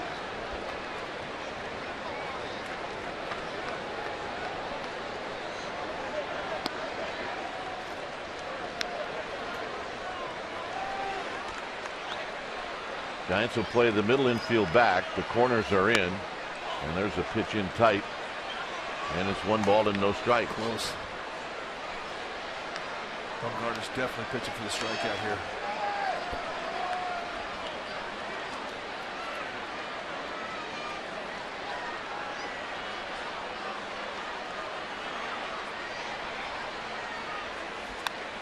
And Barmes got a pitch up and he fouled it back, and that's where you said he likes him. Yeah, he's a good high ball hitter. I mean, that's right to his wheelhouse. Got a little leaky right out over the plate, and he was on it. You see a foul ball go straight back like that, he's got your time.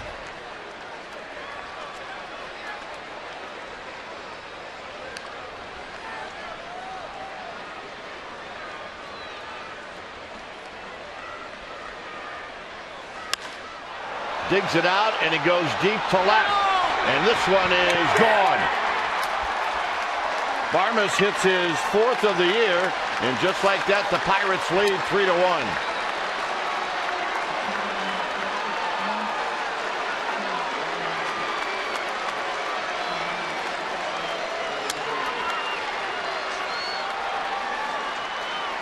And I mean, he dug it out. And that ball dropped down and in. They set the target, and it's exactly where they wanted to throw it, and he just goes down and just golfs it right out. So with that swing of the bat, it's going to keep Charlie Morton in the game. Wow.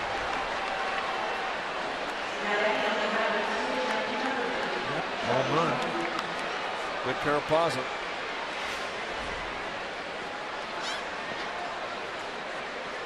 So here's Morton. And it's what happens when you're having a really good season.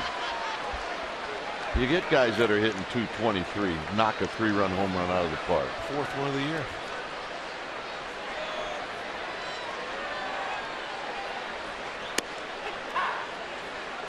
So a strike to Morton, 1 ball and 1 strike.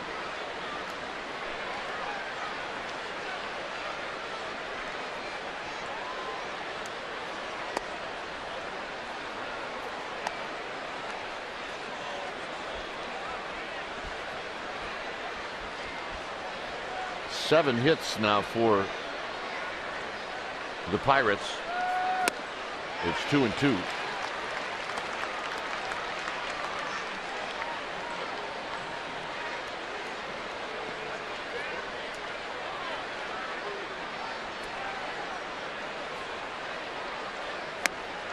And Bumgarner strikes out Morton. Well, MLB.com at bat is celebrating 5 years as your #1 mobile app for live baseball. It's available on iPhone, iPad, Android, and BlackBerry 10. Text at bat to 31826 or visit sfgiants.com for details.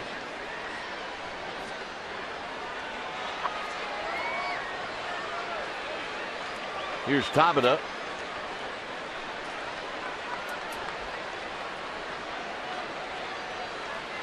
Tabata takes outside for a ball, 1-0.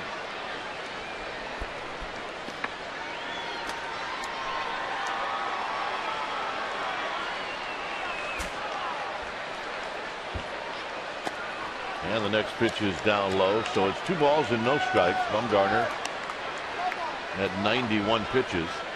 You see the distribution of work for Bumgarner. Really hasn't had an inning where he's really had to go deep in the pitch count.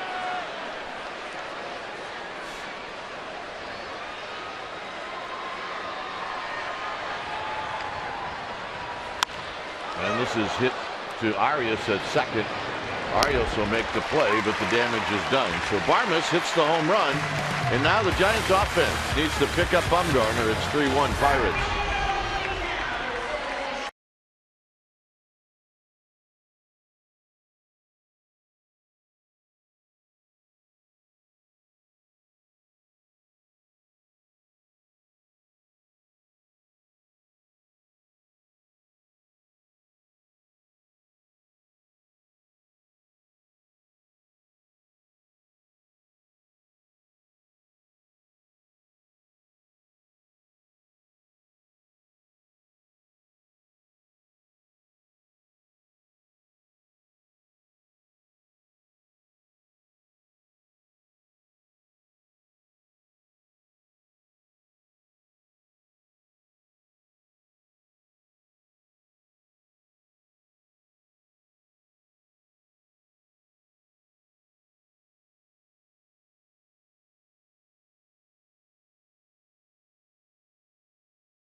Pirates. Stay tuned immediately after Giants baseball for Esurance. Giants post-game live highlights, reaction, and analysis. It's all coming up right after the game.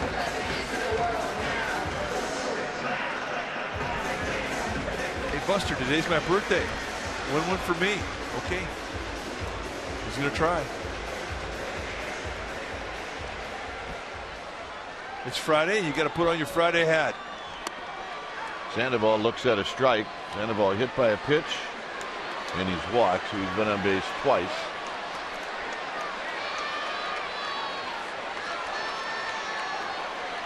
Felix Pie is now in right field. A defensive replacement for Harrison.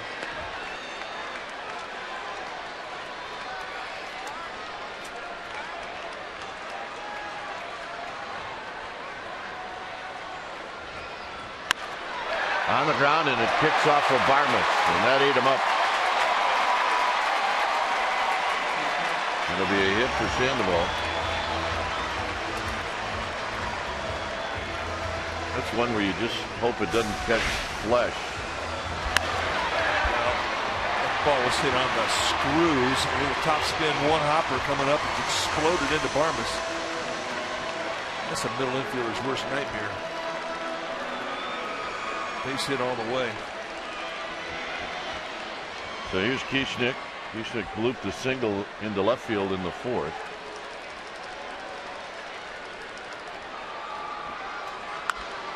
A little pop up. One out. Well, Monday, September 9th is Elvis Presley tribute night. First 20,000 fans to enter the gates will receive a bullpen rock poster. There's also a special event package for this night that includes a ticket to the game versus the Rockies and an Elvis Presley Giants bobblehead. For tickets, visit sfgiants.com/special events. Remember, to receive the Elvis bobblehead, you must purchase the special event ticket package. Santiago Casilla now starting to get stretched out, the Giants bullpen.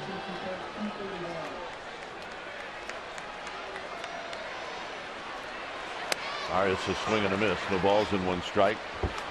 Charlie Morton has been very good pitch count wise. 71 pitches.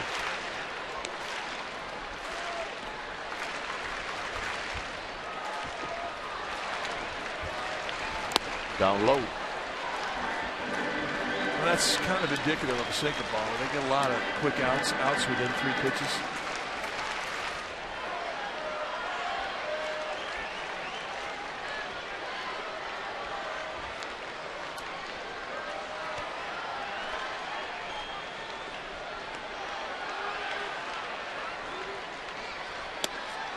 One and two. Arias swinging at a pitch that was out of the strike zone.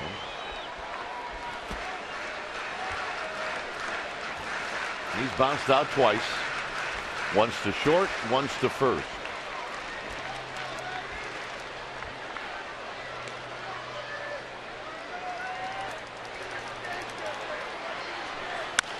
Double play ball.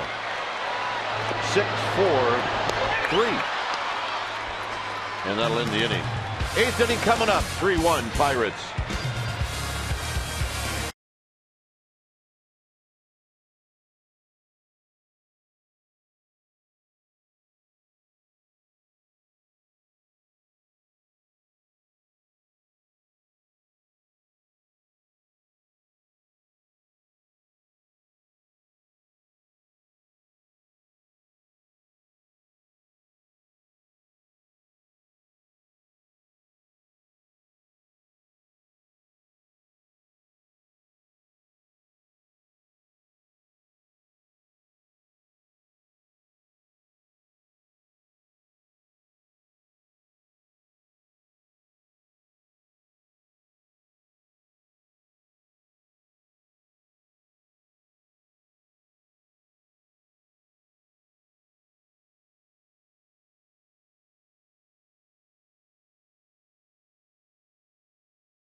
Two stories in this date in Giants history. 1998, Barry Bonds became the first player in Major League Baseball history to hit 4 home runs, steal 400 bases in a career.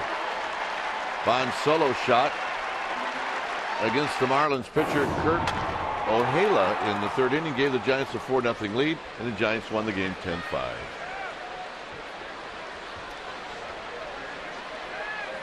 Mercer takes a breaking ball for a strike.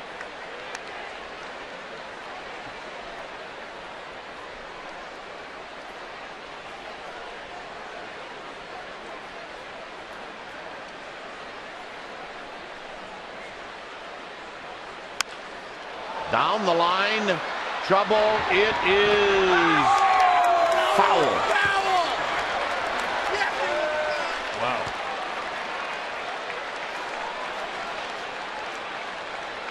That was close. And I have to think if they're in the Pirates dugout, they're wondering if this ball was perhaps caught in front of the foul pole. I mean, that is way close.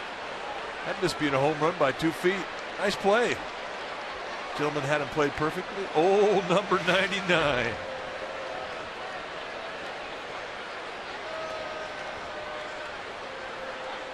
Yep. 0-2. Now 1-2 on the pitch to Mercer with McCutchen on deck.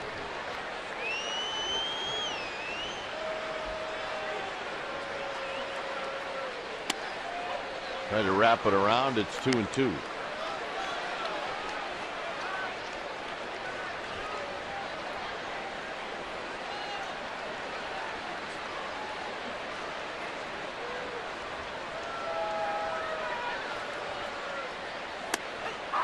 Got him, and Mercer knew it. Well, get up to the minute you're up with Today in the Bay. See breaking news, your weather forecast, and real-time traffic. Watch Today in the Bay, weekdays starting at 4:30 a.m. on NBC Bay Area. Best seat in the house. Here's McCutchen. McCutchen's got a couple of hits.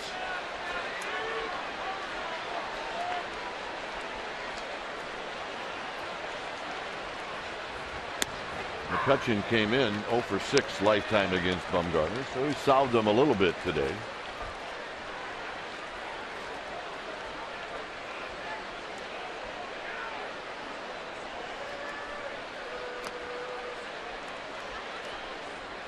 Russell Martin is on deck.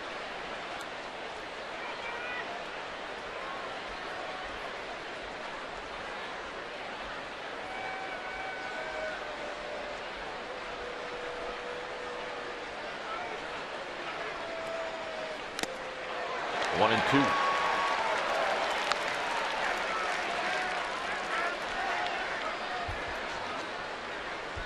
By the way, the home run that Bumgarner allowed, the 14th of the season,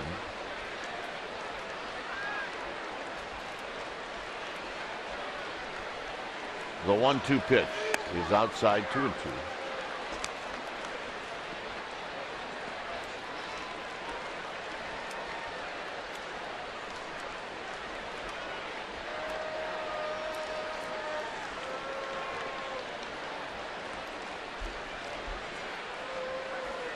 And this is foul back and out of play. Ooh.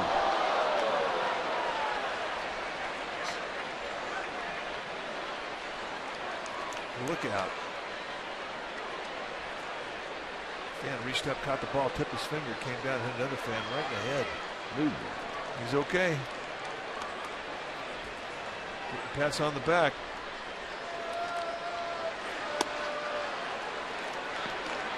So 1-2 to a 3-2.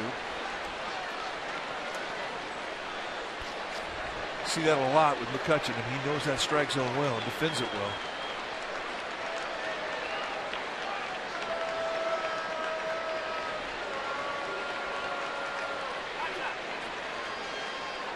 Well, Posey wanted a slider in the outside corner. They called a fastball outside corner. They called a slider inside corner. And he finally got the curveball he wanted.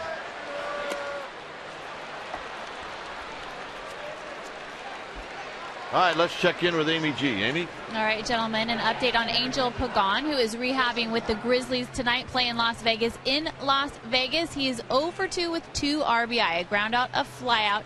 He was hit by a pitch with the bases loaded, and he had a sacrifice fly. Dwayne? All righty. It won't be long, and we will see Angel Pagan. I missed that guy.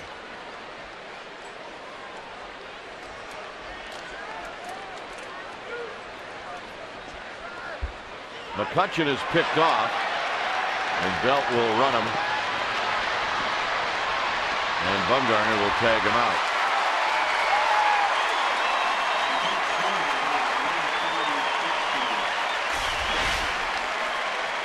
He was going on first movement, and he realized it was too late. Once Bumgarner came at first, he guessed wrong. Now it's just a matter of running it back to the smaller bag, and Bumgarner puts the tag on. And just like that, he's history.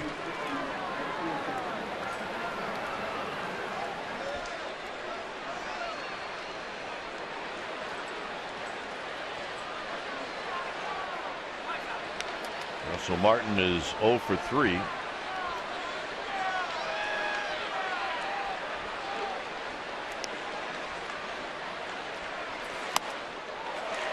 No balls and 1 strike. Fastball just cut in right above his hands, ate him up. It's the beauty of the natural movement, as you see Casilla. Second time he's gotten a hump.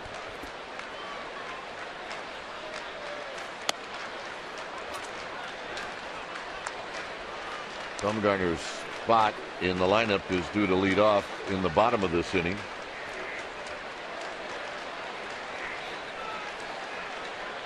The 1-2 pitch.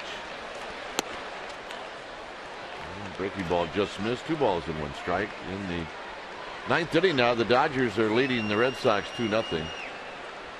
Jansen, their closer, is in.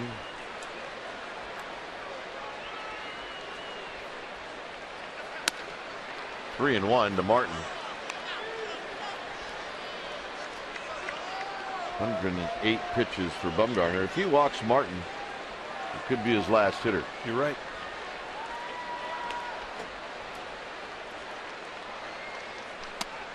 And the walk. Nope. And it's not a walk. It's 3 and 2. Set up in the inside corner. This kind of wraps around the outside corner. That's a generous strike. We haven't seen that one called tonight. And Russell Martin was not enthusiastic about that call.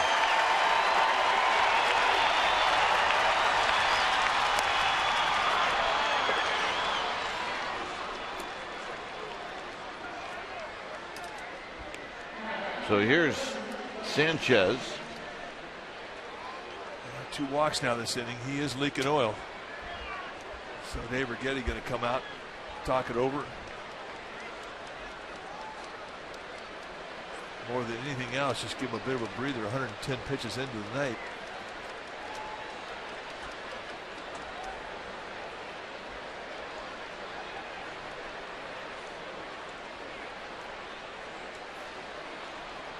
Russell Martin tonight has put on a clinic with how to throw out runners. And you got Hunter Pence, who's only been thrown out twice this year.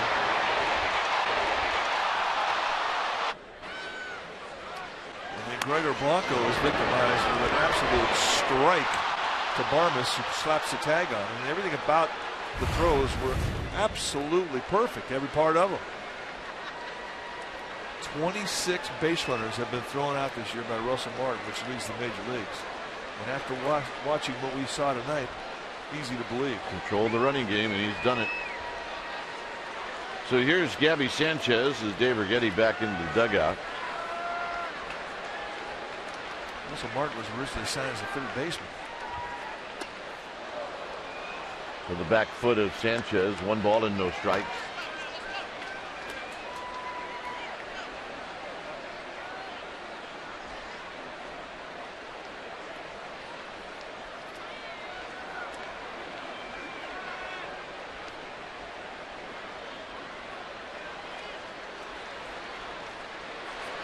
Hit foul.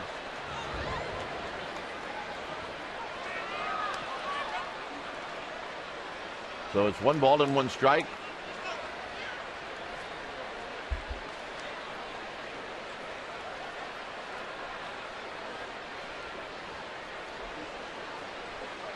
Martin at first. Bumgarner's walked 2 in the inning.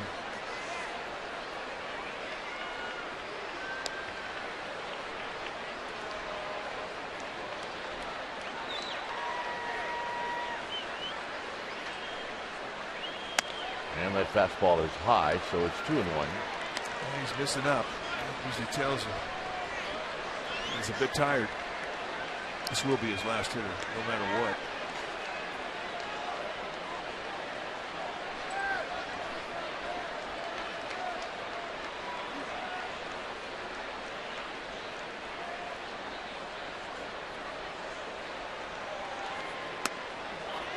He's not going to get the call. It's 3-1.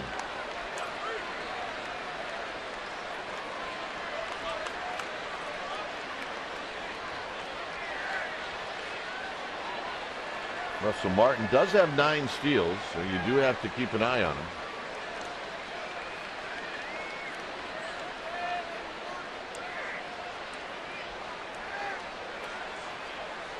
And this is hit foul, so it's 3-2.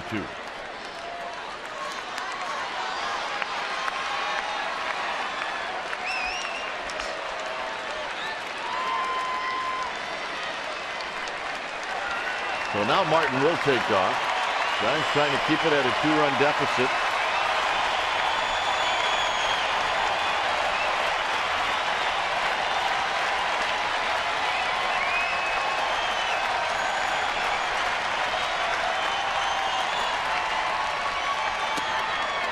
And the walk.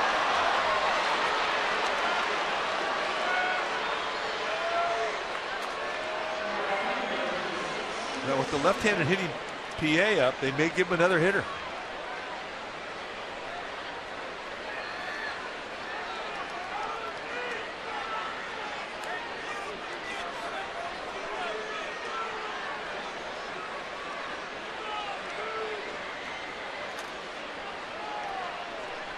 So here's Felix PA.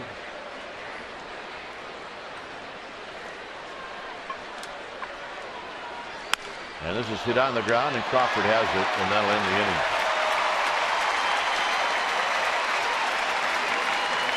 Giants will have a pinch hitter, then Blanco, and then Crawford. It's 3-1 Pirates.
Polynesian Heritage Night here at the park. It's a 3-1 lead for the Pirates. You see some of the sights and sounds of the ball game here on a Friday night. And Hector Sanchez is going to lead it off. He'll be the pinch hitter for Madison Bumgarner. Charlie Morton's pitch is high, and that was pitch number 75. Lots of gas left in the gas tank for Morton. So he starts him out with a four-seam fastball, comes right back in the 1-0 count with a nice sinker to even the count. And this is skied into center field, drifting back is McCutcheon, and in front of the wall, he makes the catch.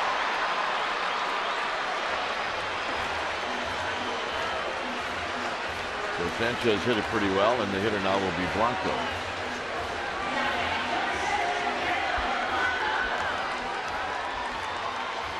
Blanco is 0 for 3. Blanco's average now right at 250.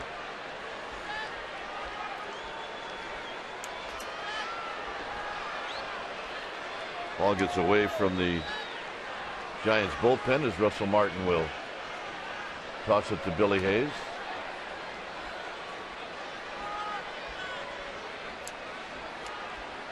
Dodgers beat the Red Sox tonight 2-0. Ricky Nolasco throws a 2-hitter over 8 innings. So a pair of former Marlins beat the Red Sox, Hanley Ramirez and Ricky Nolasco. Swing and a miss. 0-2. Blanco has not picked up the Charlie Morton curveball. Morton's only got 2 strikeouts, and both the strikeouts have been to Gregor Blanco. And the payoff pitch has been the curveball in both instances. And he got him again.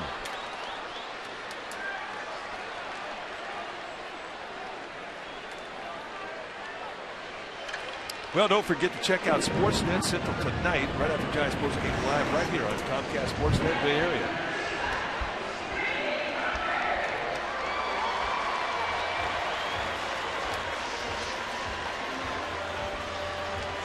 The last 3 innings, he's thrown 20 pitches.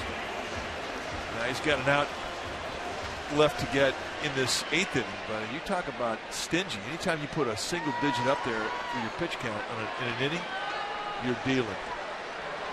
Your defense loves you. Here's Crawford, who looks at a strike.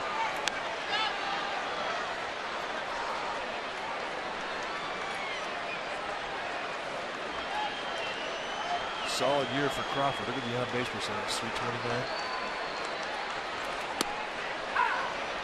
Nice backdoor breaking ball. I mean, Morton's had every pitch working. That curveball has been a great weapon, especially to the left-handed hitters he's facing this Giants lineup. Utilize both types of fastball well. Fastball velocity has been 94. And that's down the right field line. PA will get to it. Crawford stumbled a little bit, and the throw is offline. And Crawford's got a double. Saw a little 2-out thunder here.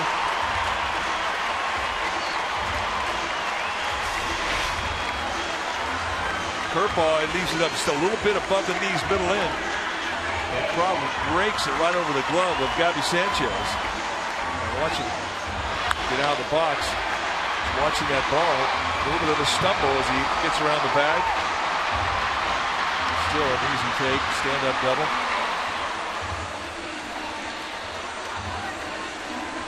So we're going to see a left-hander come in.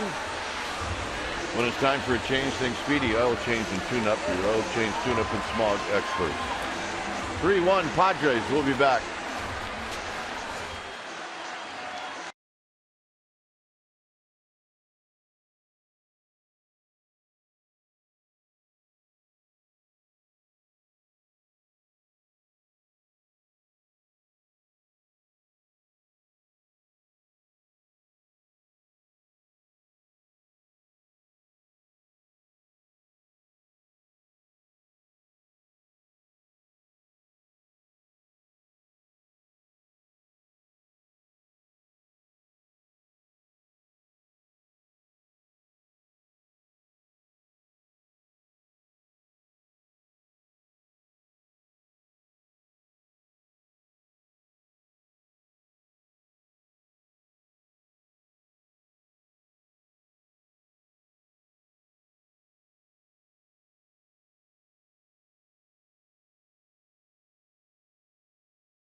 accounts. It may not be reproduced or retransmitted in any form, and the accounts and descriptions of this game may not be disseminated without the express written consent of San Francisco Baseball Associates, LLC. So Belt will stand in. It's a 3-1 lead for the Pirates. New pitcher now for Pittsburgh, Tony Watson, 54th time he's come in. Low three-quarter release, fastball, circle change, slider. And the first pitch is rolled foul. You can tell by the angle on that low three-quarter release, he's got kind of a sweeping breaking ball. Velocity-wise, he'll run up there pretty good. He'll go low to mid-90s.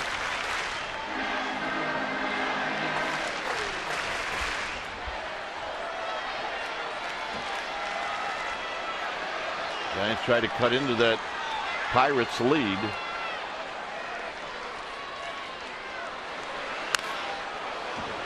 And that time Belt got out in front. He really was out in front, and looking at his swing, I thought, well, that must have been maybe an off-speed pitch, but that was a 93-mile-an-hour fastball.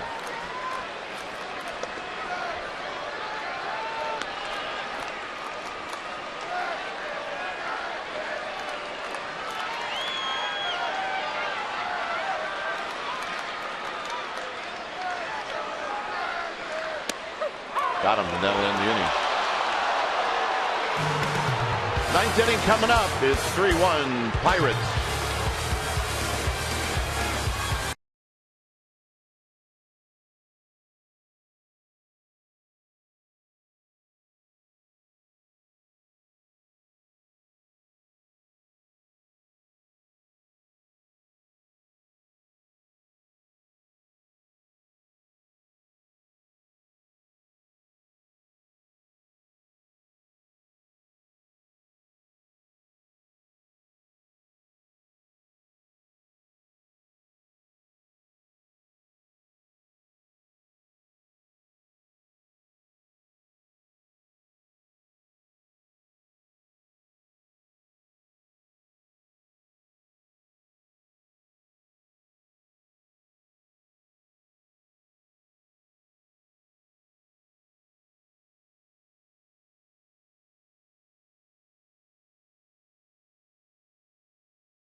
Comcast Sportsnet Bay Area Giants pregame live will start at 5:30. We'll have the first pitch right around the top of the hour.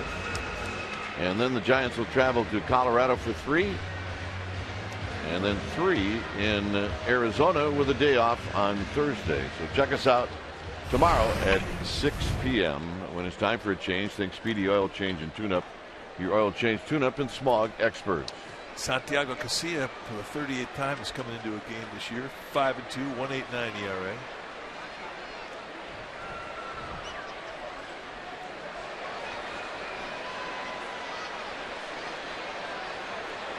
Very consistent with the type of stuff that he has come in with each game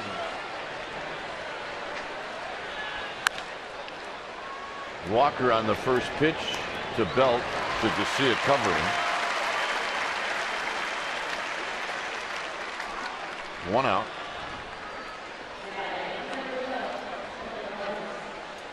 And here's Barmas. If you're a Giants fan, Barmas is the villain. If you're a Pirates fan, Barmas is the hero. A 3-run home run in the 7th inning. It's the difference of the game.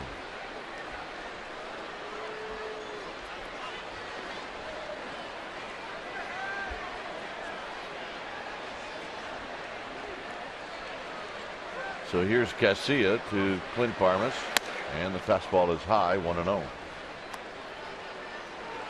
There's a happy Pirates fan so far. A couple of them. Now, there's a lot of happy Pirates fans around the country this year. They have had it going at PNC Park.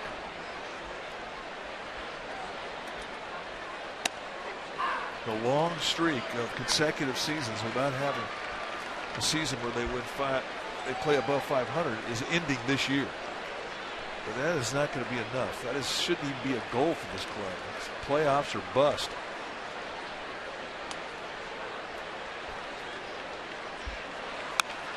Barmas fouls it back. This was the home run we're talking about. And it's hard to say that that was a bad pitch because it's right where they wanted it. Slider down and in. We talked about the strength of Barmas is above the belt. And he went down and golfed this thing out, and that is the difference in the game.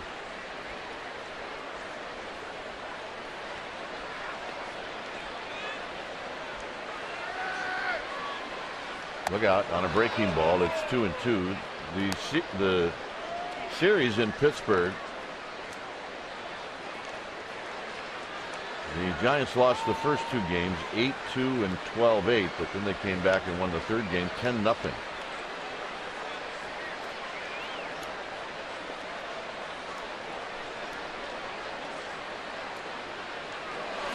Hit on the ground to Crawford, and Crawford will make the play.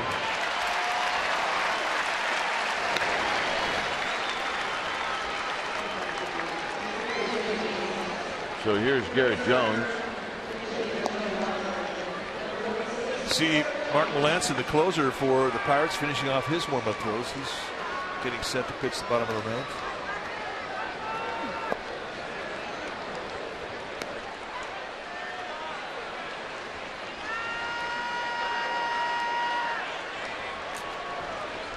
So Garrett Jones, who hit a home run in the game last night, takes a pitch high, 1 ball and no strikes.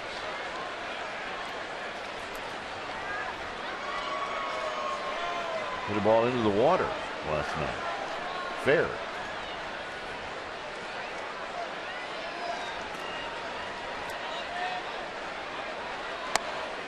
And a good fastball makes it an even 1-1 count. The pitch he hit last night was one that was up. Squirted up, backspin it right over the wall into the pond. Almost hit a guy in a kayak.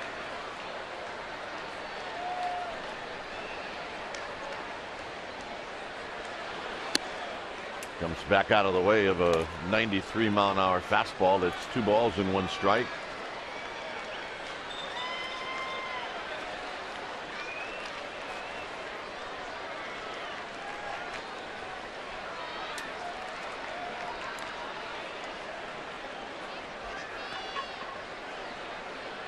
For the Giants in the 9th inning, as Jones swings and misses, they'll have Posey, Pence, and Sandoval. Here's 2-2.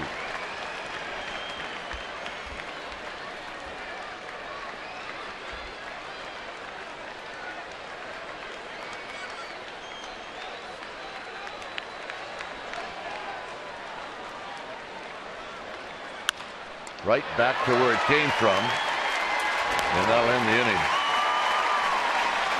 Giants need 2 to tie and 3 to go home. The big fellas are coming up. 3-1 Pirates.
to the bottom of the 9th inning.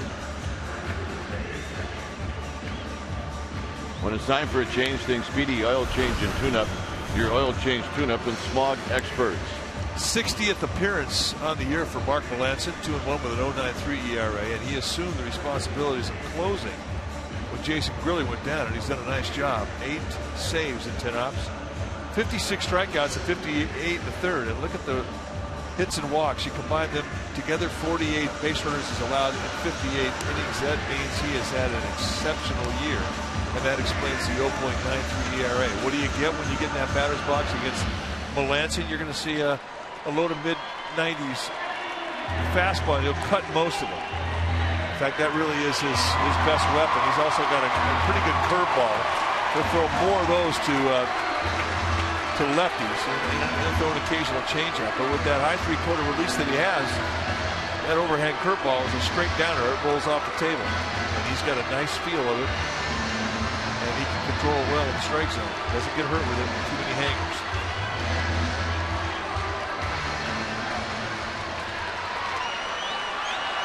So here's Buster Posey. Doubled in the 4th inning and scored. And a strike on the first pitch, and it's 0-1. Melanson has given up 1 home run in 58 and a third innings.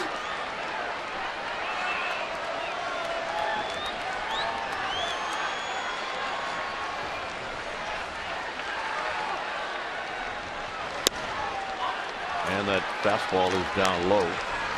That was the fastball with the cut, and that's his bread and butter. It's a big one.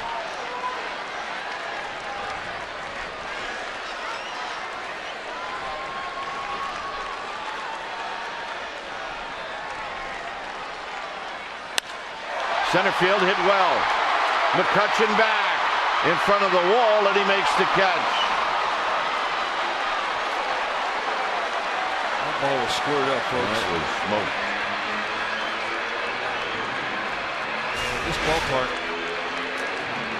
might be getting to him just a little bit. I mean, he hits this thing. He starts to measure. And he takes McCutchen all the way back to the wall, and it winds up being a routine play. But off the bat, it was anything but routine.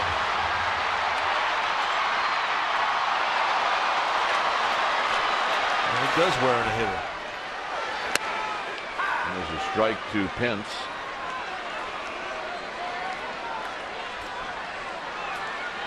Pence is 1 for 3.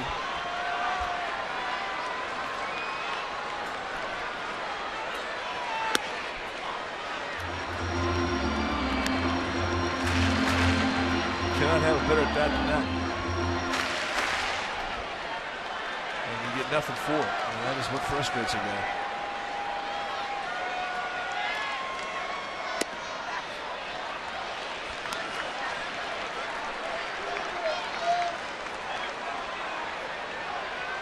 Two balls and 1 strike with Pablo Sandoval on deck.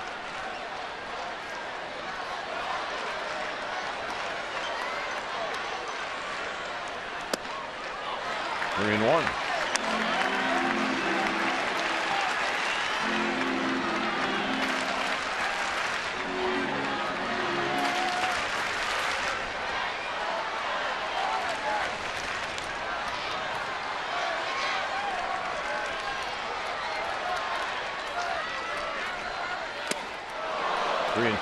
That's nasty right there. That's 94-mile-an-hour cut, an absolute perfect location at the knees away in a 3-1 count. I mean, you work hard to get a 3-1 count, and that pitch in that location just took away count leverage.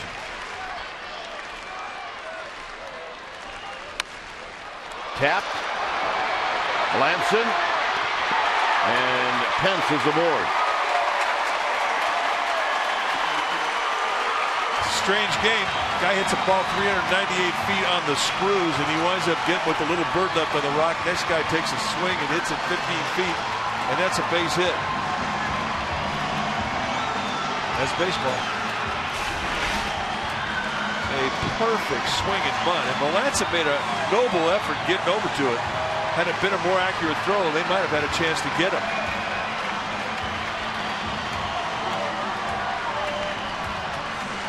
Bare hand, everything right, just throws it up the line, and Sanchez has to lead the bag to catch the ball. So Giants get the tying run at the plate with Sandoval. Sandoval tonight has been on base 3 times. The last was a bullet he hit off of Barmas for a base hit.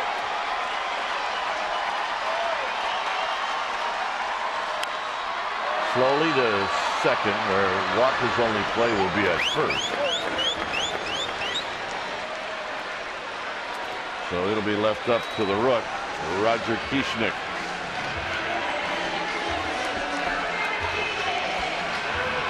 Sergio Romo hoping to pitch in this game.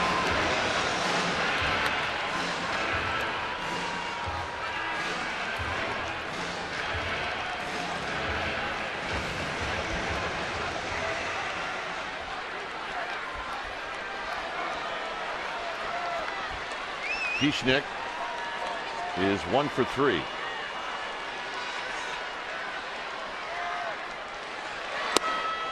One ball and no strikes. Joaquin Arias is on deck.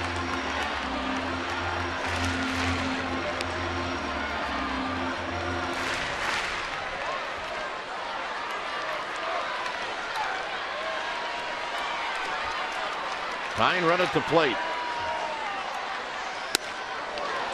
1 ball and 1 strike. There's the cut.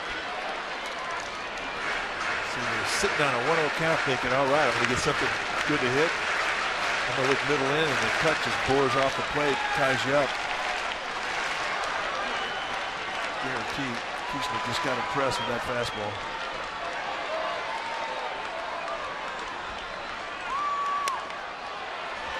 So Martin keeps that one from going to the backstop. It's 2 balls and a strike.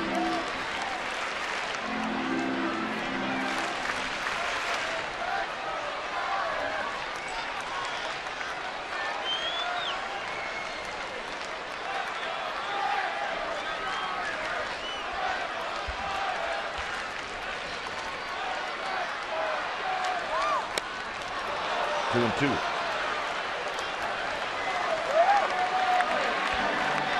So down to the last strike for the Giants.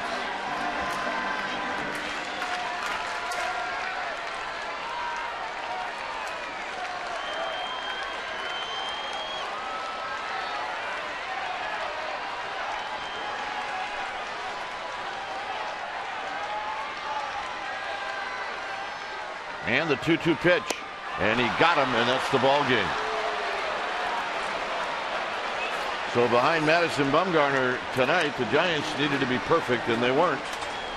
No, and it all kind of stacked up against Bumgarner in the 7th inning when Clint Barmas went out and beat a pretty good pitch, knocked it out of the ballpark, and made it a 3-1 ball game, and the offense could not overcome it. A quality start, a good night for Bumgarner, except for the score, and a frustrating loss for him.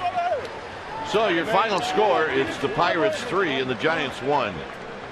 East Sherman's Giants postgame live with interviews and the wrap is coming up. But first, let's go to the Sportsnet Central studio for an update.